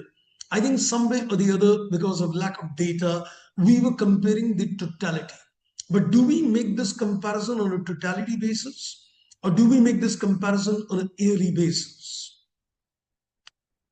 Of course, on a yearly basis, and that's absolutely correct. So you need to do this comparison, you can say year by year.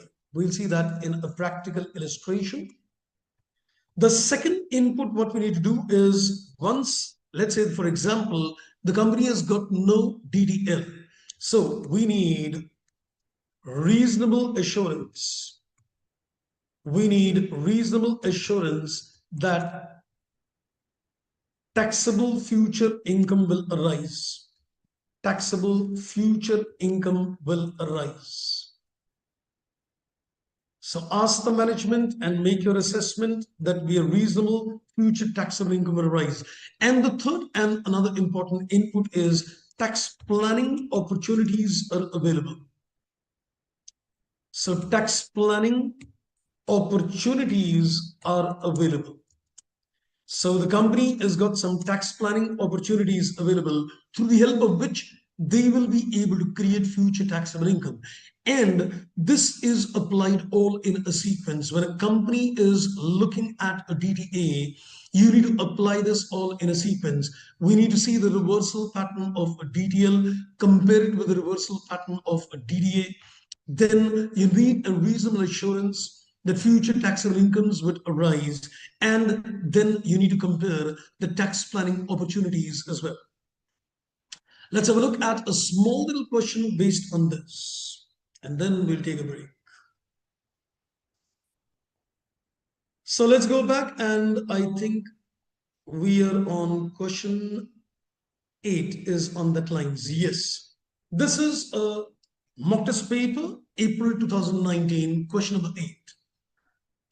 It says Z is a newly incorporated company and the first financial year ends on March X1.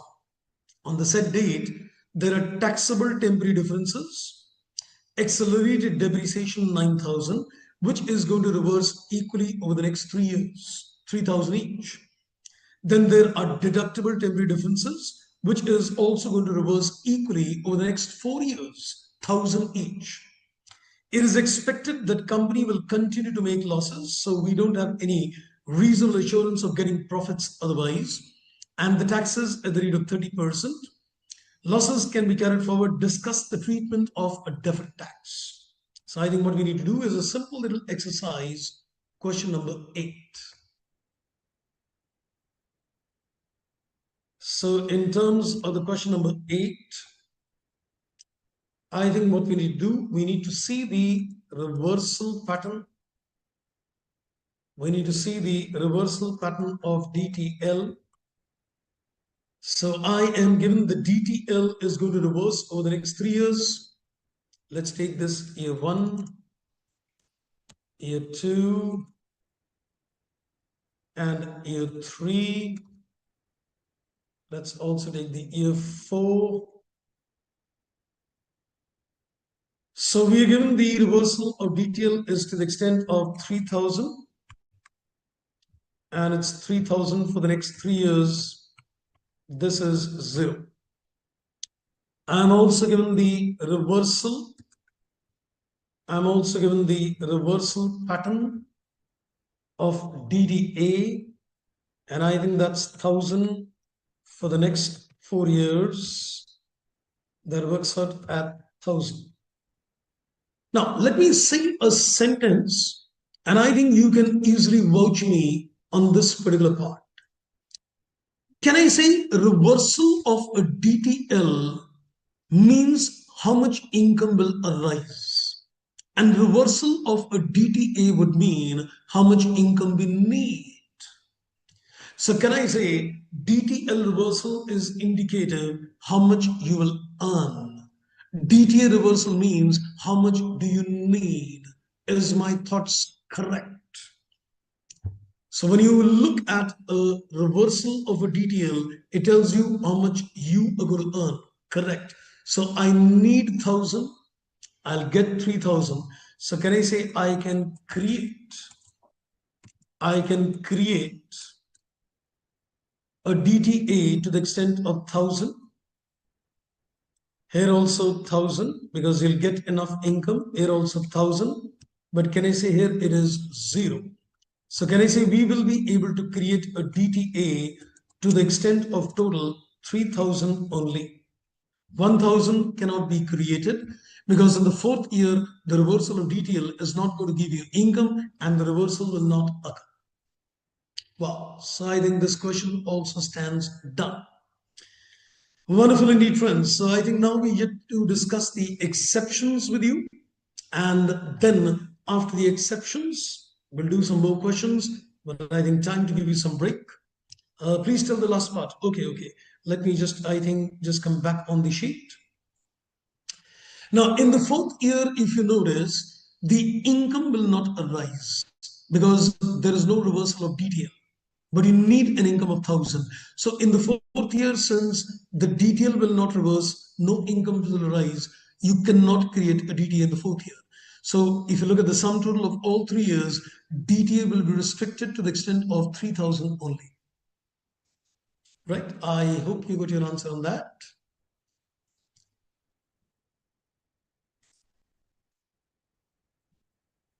Great. Right. So I think time now to give you some break. Then I think we'll start after that. Today I would also be leaving around 15 minutes early due to some work. So I think we'll be continuing till around 9:45.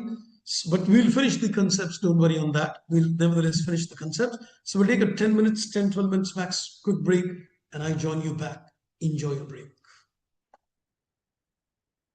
Thank you.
Welcome back, friends.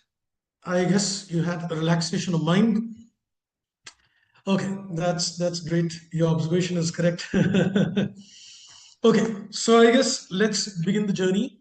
Now, what we have discussed so far, I have basically discussed the three steps with you, but I think now before I go to another practical illustration, I want to connect you in terms of the exceptions which are there in the step number three.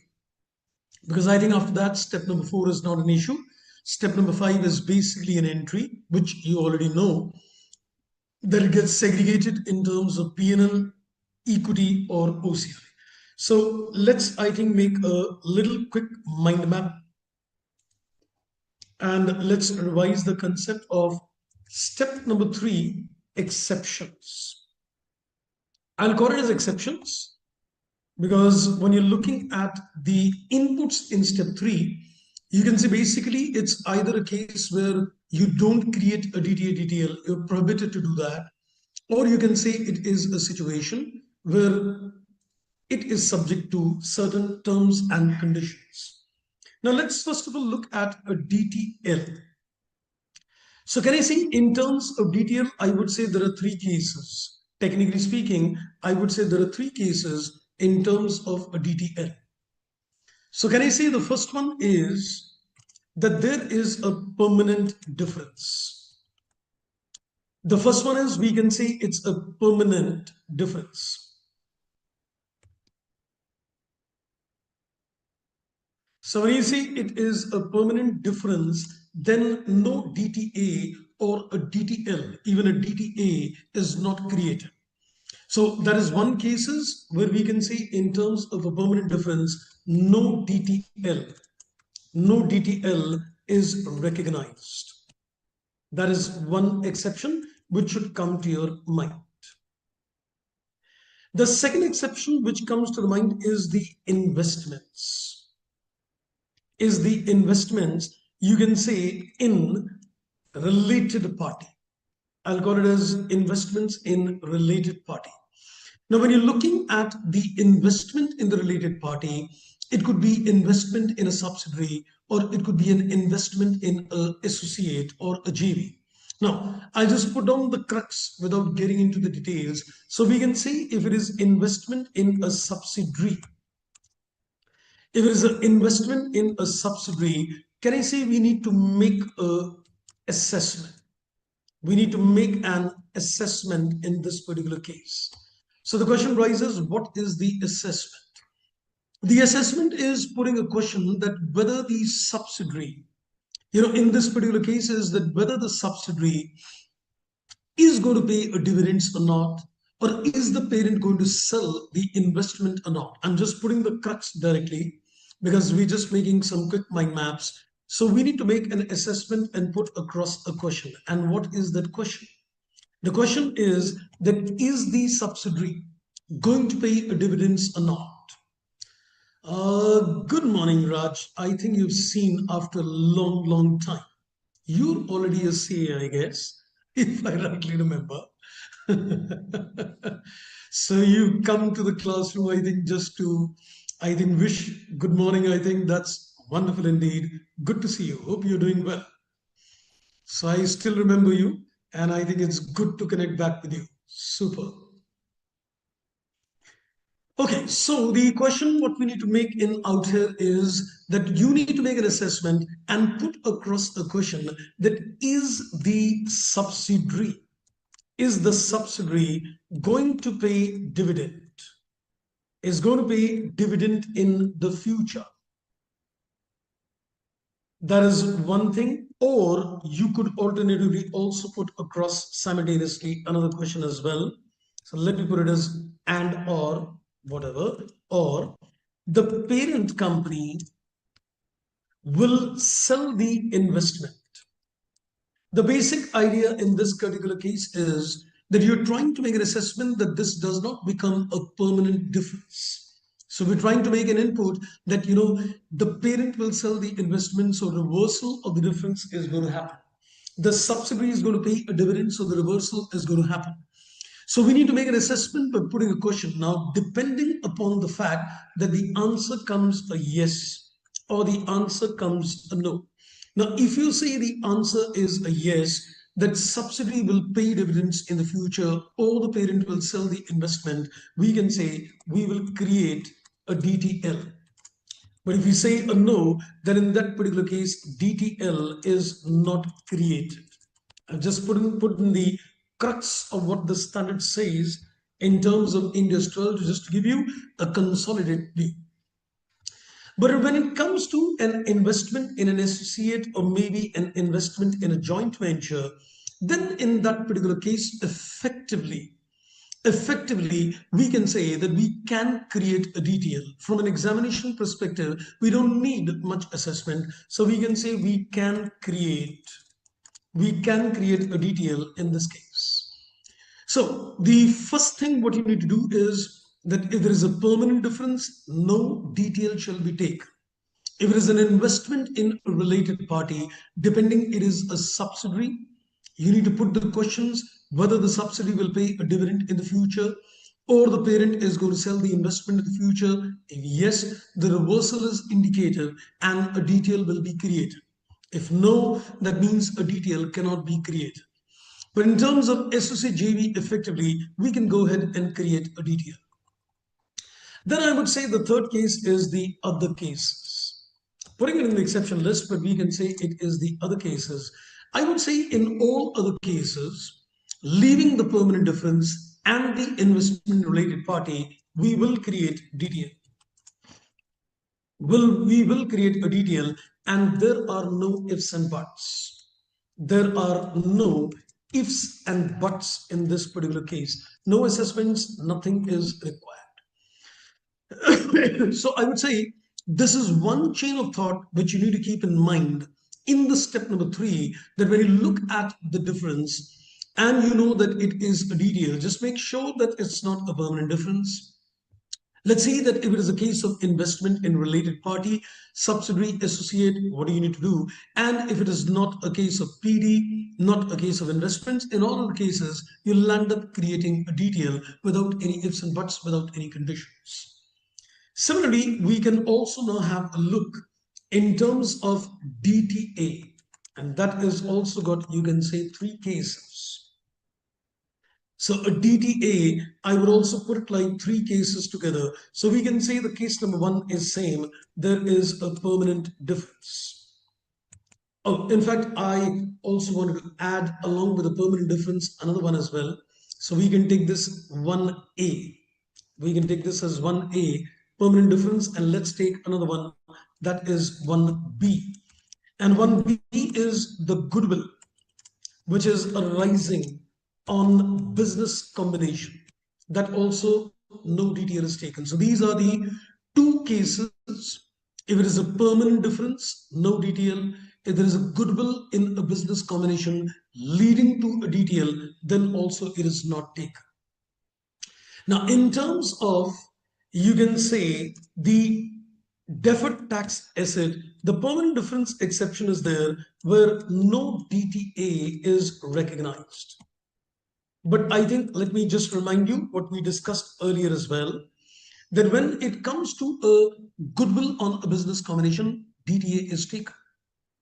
So the exception of goodwill is only restricted to a DTL, not to a DTA.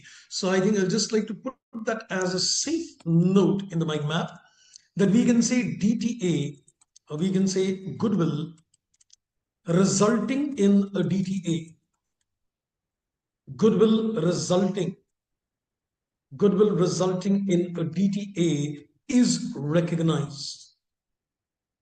So goodwill resulting in a DTA is recognized. The exception is only with reference to DTL. The second one is again the case of investment in related party. Now, since it is a case of a DTA, so we need to be careful on the parameters. This again requires an assessment, and this requires 2 conditions to be met. Number 1, that the reversal will definitely take place, and number 2, the concept of prudence is met. So investment in related party is again, you can say, subject to assessment. It is again subject to assessment, and we've got two conditions in this case. The condition number one is that the reversal will occur. The reversal will definitely occur in this case, otherwise we cannot create. And the condition number two is the COP is met, and we've already seen how do you make the assessment of COP. Now comes the third case where you can say in all other cases, that means other than the permanent difference, as well as the case of investment in related party, in this particular case, we can say we will create a DTA, but it is subject to prudence. So DTA will be created only if COP is met. So unlike a DTL where there are no ifs and buts, but in terms of DTA, you always need to prove the future taxable income will arise, and that mind map we've already done.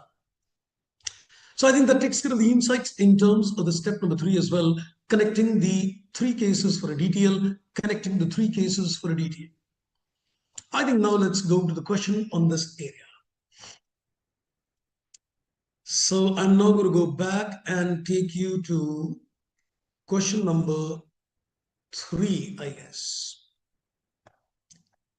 Yes, I think let's have a look at the question number 3. This is now based on investments in related party. And this question came in MTP in August 2018. Let's, I think, read the question, then we'll organize the data. It says Q is in the process of calculating a deferred tax as per the applicable Ind AS.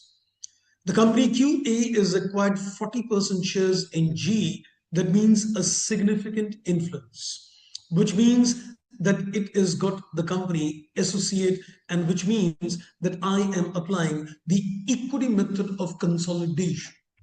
So naturally, the value of the investment in the consolidated balance sheet, which is as per equity method, is going to be different as compared to the tax base, and that would lead to deferred tax consequences. The shareholding gives Q a significant influence over G, but no control, and therefore the said interest is accounted under equity method that we've just related from the sentence itself. So the carrying amount is 45 crores at the initial when the investment was acquired. Then he says under the equity method, the carrying value is 70 crores on March 17. And it is 75 crores on March 18. So you are given the carrying value of this investments at the end of 2 consecutive years based on an equity method. As per the applicable tax laws, the profits recognized under equity method are going to be taxed when they're distributed as dividends or the relevant investment is disposed of. So it says Q wants you to calculate a DTL on March 18, and so you need a DTL on March 18, that is the balance sheet figure, and you also need the charge to the income statement. So there are two things. We need the balance sheet detail, we need the charge in the income statement, and the tax rate is given at the rate of 20%. Let's, I think, organize the data. So I think I'm going to apply my step by step as usual what I said. So let's go to the question number 3. So I think we know very clearly now that this is a case of investment in related party, which is an associate.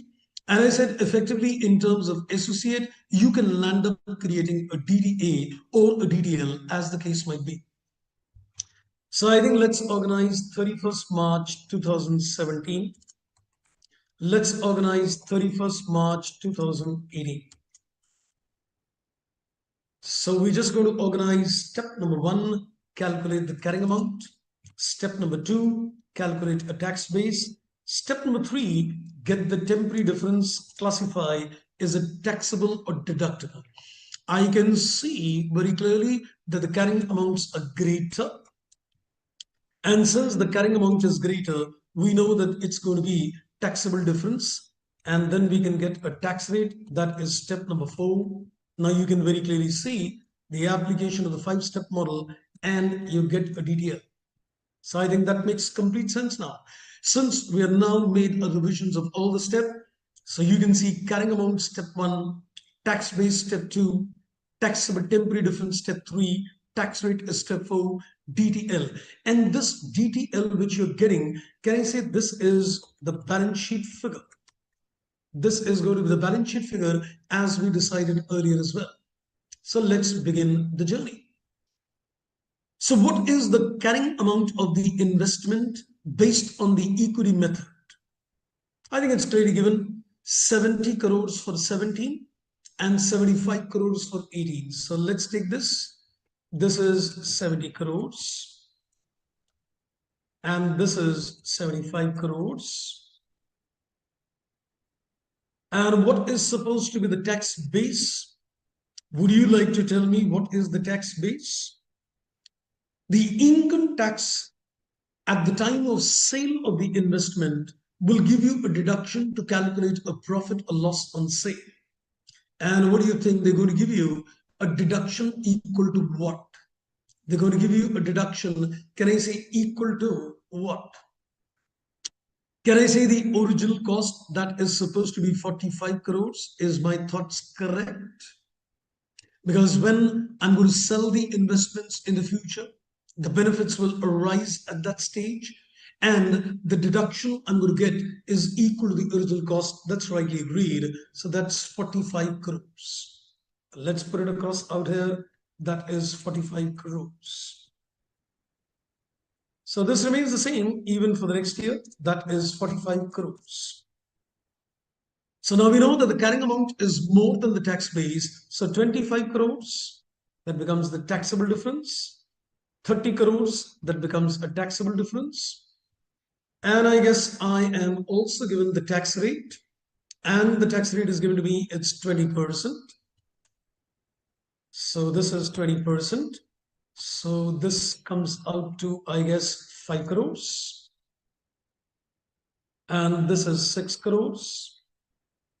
And would you also like to tell me what will be the charge to profit and loss in the current year? I know that's a pretty simple question, but I think let's still put that question to you. How much will be the charge which I will take to the profit and loss account in the last year? The DTL previous year is 5, the DTL this year is 6. Incremental DTL is to the extent of 1 crore. So can I say 1 crore enters the profit and loss? And I think that answers both the requirements of the question. What is the DTL on the balance sheet date? 6 crore. The charge to the P&L, that is 1 crore. Simple. Okay, so I think all these couple of questions done. I think we're done till almost 8. Okay. 10th is also an examination question. This is quite similar to what we have done on the reversal pattern. Maybe, I think let's do something better now. Let's, I think, look at a little more complicated question with you. By the way, so far so good. If I ask you at this stage, what is your comfort zone in terms of the standard on a scale of 10? What do you think you'll give yourself? How many marks on a scale of 10 in terms of the standard? I think we're going with the quick revisions and doing questions as well. And that gives us 10 by 10. Super duper. Wonderful indeed. So I think it's time now that we do a good question in this case now. So this is RTP 2019. Let's have a look at this question. It says an entity is finalizing its financial statements for the year ended X2. Before March X2, the government announced that the tax rate is to be amended from 40% to 45% from 30th June X2. Is the change in the tax rate going to result in a remeasurement of a DTA and a DTL? What do you say? If the tax rate is undergoing a change, we need to go for a remeasurement as well? Absolutely. And that's what is the main inputs in this question. The legislation to amend the tax rate is not yet been approved by the legislature. And then it says reason before 31st March announced. Correct. And then it says, however, the government has a significant majority, and it is usual in the tax jurisdiction to regard an announcement of change in the tax rate to have the substantive effect of actual enactment. It very clearly tells you that considering the facts of the case, do assume that this change in tax rate is going to be having a substantive effect, and therefore it'll get substantially enacted. So that means we need to update the DTA and the DTL from the old tax rate of 40 to the new 45% tax rate. It says after performing the income tax calculations of 40%, the entity has got the following DTA and a DTL balances in this case. So let's have a look further on this. It says of the DTA, 28,000 is related to a temporary difference. And this DTA was previously recognized in OCI and accumulated in equity as a revaluation surplus. Now he says that a DTA to the extent of 28,000 was something which was rooted in the OCI. So naturally, when you go to do the updation in this case, the updation will also get rooted in the OCI itself. Then he says the entity reviewed the carrying amount of the asset in accordance with para 56, determined that it is probable that sufficient income will allow and DTA will be available in the future. So there is no question, challenge in terms of COP. He says even with a 5% increase in the rate, the DTA will increase, but don't worry, the increased DTA will easily get absorbed because we are expecting future taxable income. Show the revised amount of a DTA DTL and present the necessary journal entry. So it's a pretty straightforward question. Let's, I think, begin with question number 11. My assessment tells me that if you look at the questions pertaining to deferred tax in this 12, they're not very technical. These questions can actually get quite technical indeed as well, but this is not technical. We'll come to another question also, which is actually one of the an examination questions as well, which is pretty interesting. We will just come back to that question also very shortly. Okay, so let's, I think, organize the data.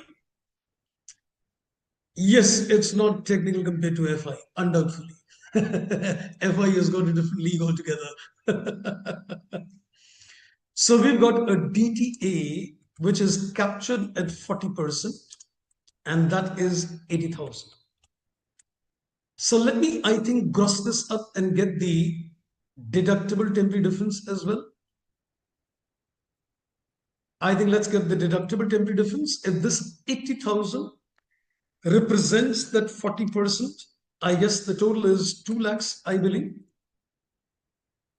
Now I want to do a small little thing at this stage. Can I say, it says out of this 28,000 is what was captured in OCI. So we can say out of this 28,000 was captured in the OCI. So we can say the balance, I guess 52 is captured in the P&L. Let's, I think, get this deductible differences individually. So 28,000 grossed up by 40%. I think that works out at 70,000. And I think the other one is going to be 1,30,000. That's right. So we've just grossed it up. That's right. So we get the temporary differences. Then let's look at the DTL. Taxes 40%. Sorry. Sorry. The DTL is to the extent of 60. Let's gross this up and get the taxable temporary difference as well. 60 represents 40%. I guess this works out at 150. So I think I'm now pretty much safe and straight. Let's give you 3 entries. You can vouch me. Can I say on 70,000, I take a 5% and root that in OCI? Can I say on 1,30,000, I take 5%, root that in P&L? Can I say on 1,50,000, I take 5% and root that again in P&L. Is my thought correct? 70 rooted in OCI, 5% of that, and that's absolutely correct. So I think we can just start putting entries. We need to update the DTA, so DTA gets a debit, and this is to the extent of 70,000 into 5%, that's 3,500. That works out at 3,500. OCI gets a credit. The next entry will be DTA gets a debit, and this is to the extent of 1,30,000 into 5%, and that is, I guess, 6,500, I believe. So this is 6,500, and the P&L gets a credit. And then the P&L gets a debit for the DTL, which we are going to enhance. And this is, I guess, to the extent of 1,50,000 into 5%. I guess that's 7,500. That works out at 7,500. Well, so I think all my entries are done. We've taken the inputs. So there are two requirements. The question says revised amount of DTA DTL and the necessary entries. So entries I've done. I guess if you get the revised amount of DTA DTL, let's also put that out here. Revised DTA and DTL. Let's calculate that part as well. So would you like to tell me what is the revised DTA? So can I say we can simply consider the 2 lakh was the difference into 45%, I guess. That works out at, I think, 90,000 now. And the DTL, that was to the extent of, I think, 1,30,000, no, 150. So 1,50,000 into 45%. So that will give me the DTL for the balance sheet perspective. So 1,50,000 into 45%, that works out at 67,500. Well, that was also pretty simple and straight. The balance sheet status also done. Good. Okay, so now let's go further. Let's do some more questions with you. 12th is again MTP 2019. Yes, I think we can definitely do this. This is a good question. Wherein I guess a little inputs related to the concept of deferred tax getting rooted in the P&L OCI takes place. So before that, a little quick mind map. I think step number 4, of course, we're not making any notes because the tax rate, which is, has the substantive effect, is not a big deal. But I guess step number 5, we want to make some inputs before we go further. So this is looking at the journal entry. So let's put some quick questions to you at this stage and create a mind map before we do a question on this area. Now, let me, I think, first make a statement. You can vouch me on that statement. Can I make a statement that when you're looking at the step number 5, the difference in the carrying amount and the tax base is to be identified, the difference went where? For example, if you compare the carrying amount versus the tax base of, let's say, a PPE, and I identify that the difference is due to, let's say, depreciation. Can I say the DTL or a DTA is going to be taken with? Let's put that question to you. The difference in the carrying amount and the tax base of the PPE is, let's say, attributed only due to depreciation. The carrying amount and the tax base differs on account of a depreciation claim in the two set of books. So where will you recognize the DTA or the DTL? Can I say profit and loss? Right? And if let's say that this difference, and that's rightly said. So I think what is important is to identify. What is important is to identify that the difference in the two books values attributed to which factor. let's say if the difference is due to purely revaluation, let's say the difference is purely due to revaluation surplus, then where will you take the DTA and the DTL? I think you'll easily vouch me on that. That's correct. It is OCI.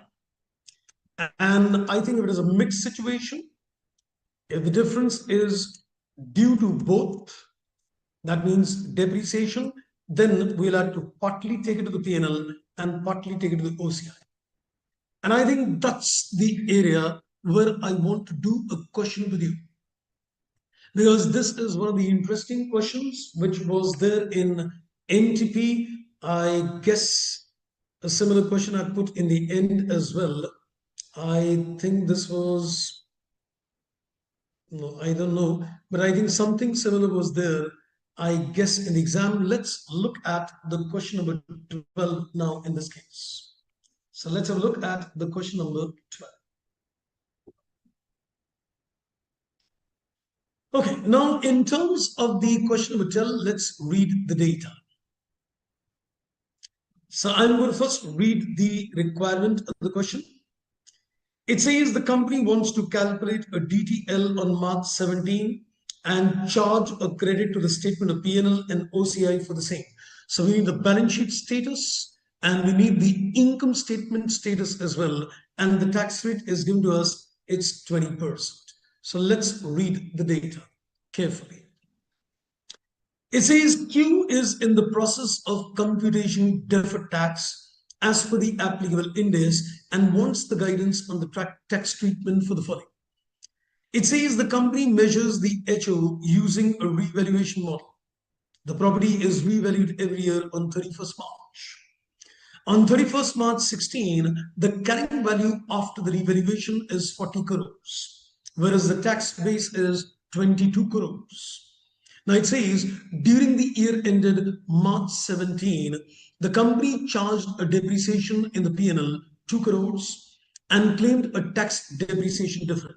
So there is a different depreciation taken in the books and there is a different depreciation taken as per the tax. Then he says the property is also revalued at 45 crores. On March 17, the property is also revalued on 45 crores. As per the tax laws, the revaluation of PPE does not affect the taxable income at the time of revaluation. Income tax, of course, never considers the impact of revaluation in the books of accounts. Now we need to be careful. I think there are two important data given for two different dates. We're given, first of all, the data with reference to March 16, where there has been a revaluation as well. And I'm also given a tax base as well. So I think let's begin the input. So let's go to the question number 12, organize the inputs. We'll look at the 2 years separately. First, we'll look at the year that is March 16.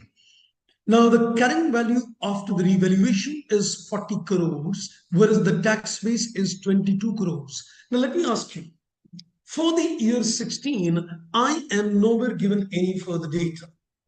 That, the difference between the carrying amount and the tax base, is it attributed to depreciation or not? So can I safely assume that this entire difference is attributed to revaluation gain? So would this mean that I would take the entire difference in terms of OCI? Is my thoughts correct?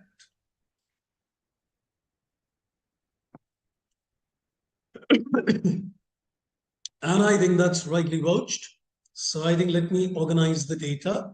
So we have 31st March 2016. We'll go to 31st March 2017 and we make a separate data calculations. So I think first of all, let's get the carrying amount and then we can get the tax base. The carrying amount, I guess, is given 40 crores and the tax base is, I guess, 22 crores. Yes, that is right. And this will give us the taxable. This will give us the taxable temporary difference. That is 18 crores. And we have the tax rate with us. And I think the tax rate is 20%, I guess. Yes. So we're going to get a DTL, that's rightly said, to the extent of 3.6 crores. So I think we can put the journal entry as well. So this is going to be OCI gets a debit, DTL gets a credit, and this is to the extent of 3.6 crores. That is to the extent of 3.6 crores. Right, so I think that is pretty simple and straight. For the year March 16, the journal entry is pretty much simple and straight indeed. Okay, now we go on to the next year, that is 31st March, 2017. Now, as I look at the data for the year 31st March 17, let me first of all organize the information separately. So I think let me get the carrying amount. Now we are given further. It says during the year ended March 17, depreciation in the P&L is 2 crores and the tax depreciation is 1.25 crores. And then it says on March 17, the property is revalued to the extent of 45 crores. Let me do one thing. So I guess I can take this value to be 45 crores. That is the carrying amount. And let's consider the tax base. I guess my tax base was 22 crores last year, minus the depreciation 1.25 crores. So I think this comes to 20.75 crores, I guess. So what I've done, I've taken the carrying amount post the revaluation and compared it with 20.75 crores. Let's see what is the taxable. Let's see what is the taxable temporary difference in this case. 45 minus 20.75, that's I think 24.25 crores, I guess. And then we can consider the tax rate as well. The tax rate, I guess, is 20%. So if I take the 20% tax rate on this, so we get 4.85 crores. So we get a total of 4.85 crores in this case. Now, you need to tell me where will you take this difference? Is this 4.85 crores completely attributable to the OCI, or is there some portion attributable to the P&L as well? Undoubtedly, this is the DTL, and this is the balance sheet figure of a DTL. We need to create a further DTL. 3.6 versus 4.85, the difference that is 1.25 is going to be created as a further DTL as well. So is this entire amount going to be taken, in the sense the entire DTL goes in the P&L or OCI, or we need to split in between? That is right. So I think let's split this. Can I say out of this, we can say difference due to depreciation?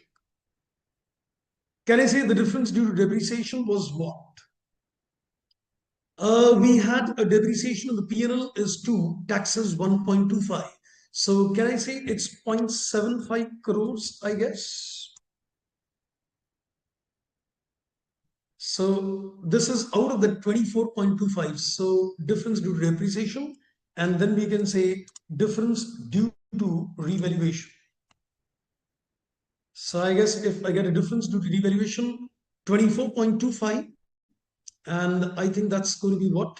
I guess 25 crores, right? Because 25 crores and the 0.75 crores, that would net to 24.25 crores. So this will lead to a DTL. This will lead to a DTL, and that's how much? 20% would mean, I think, 1.515 crores, I guess. And this is going to be, I guess, 20% would mean 5 crores. But this is going to be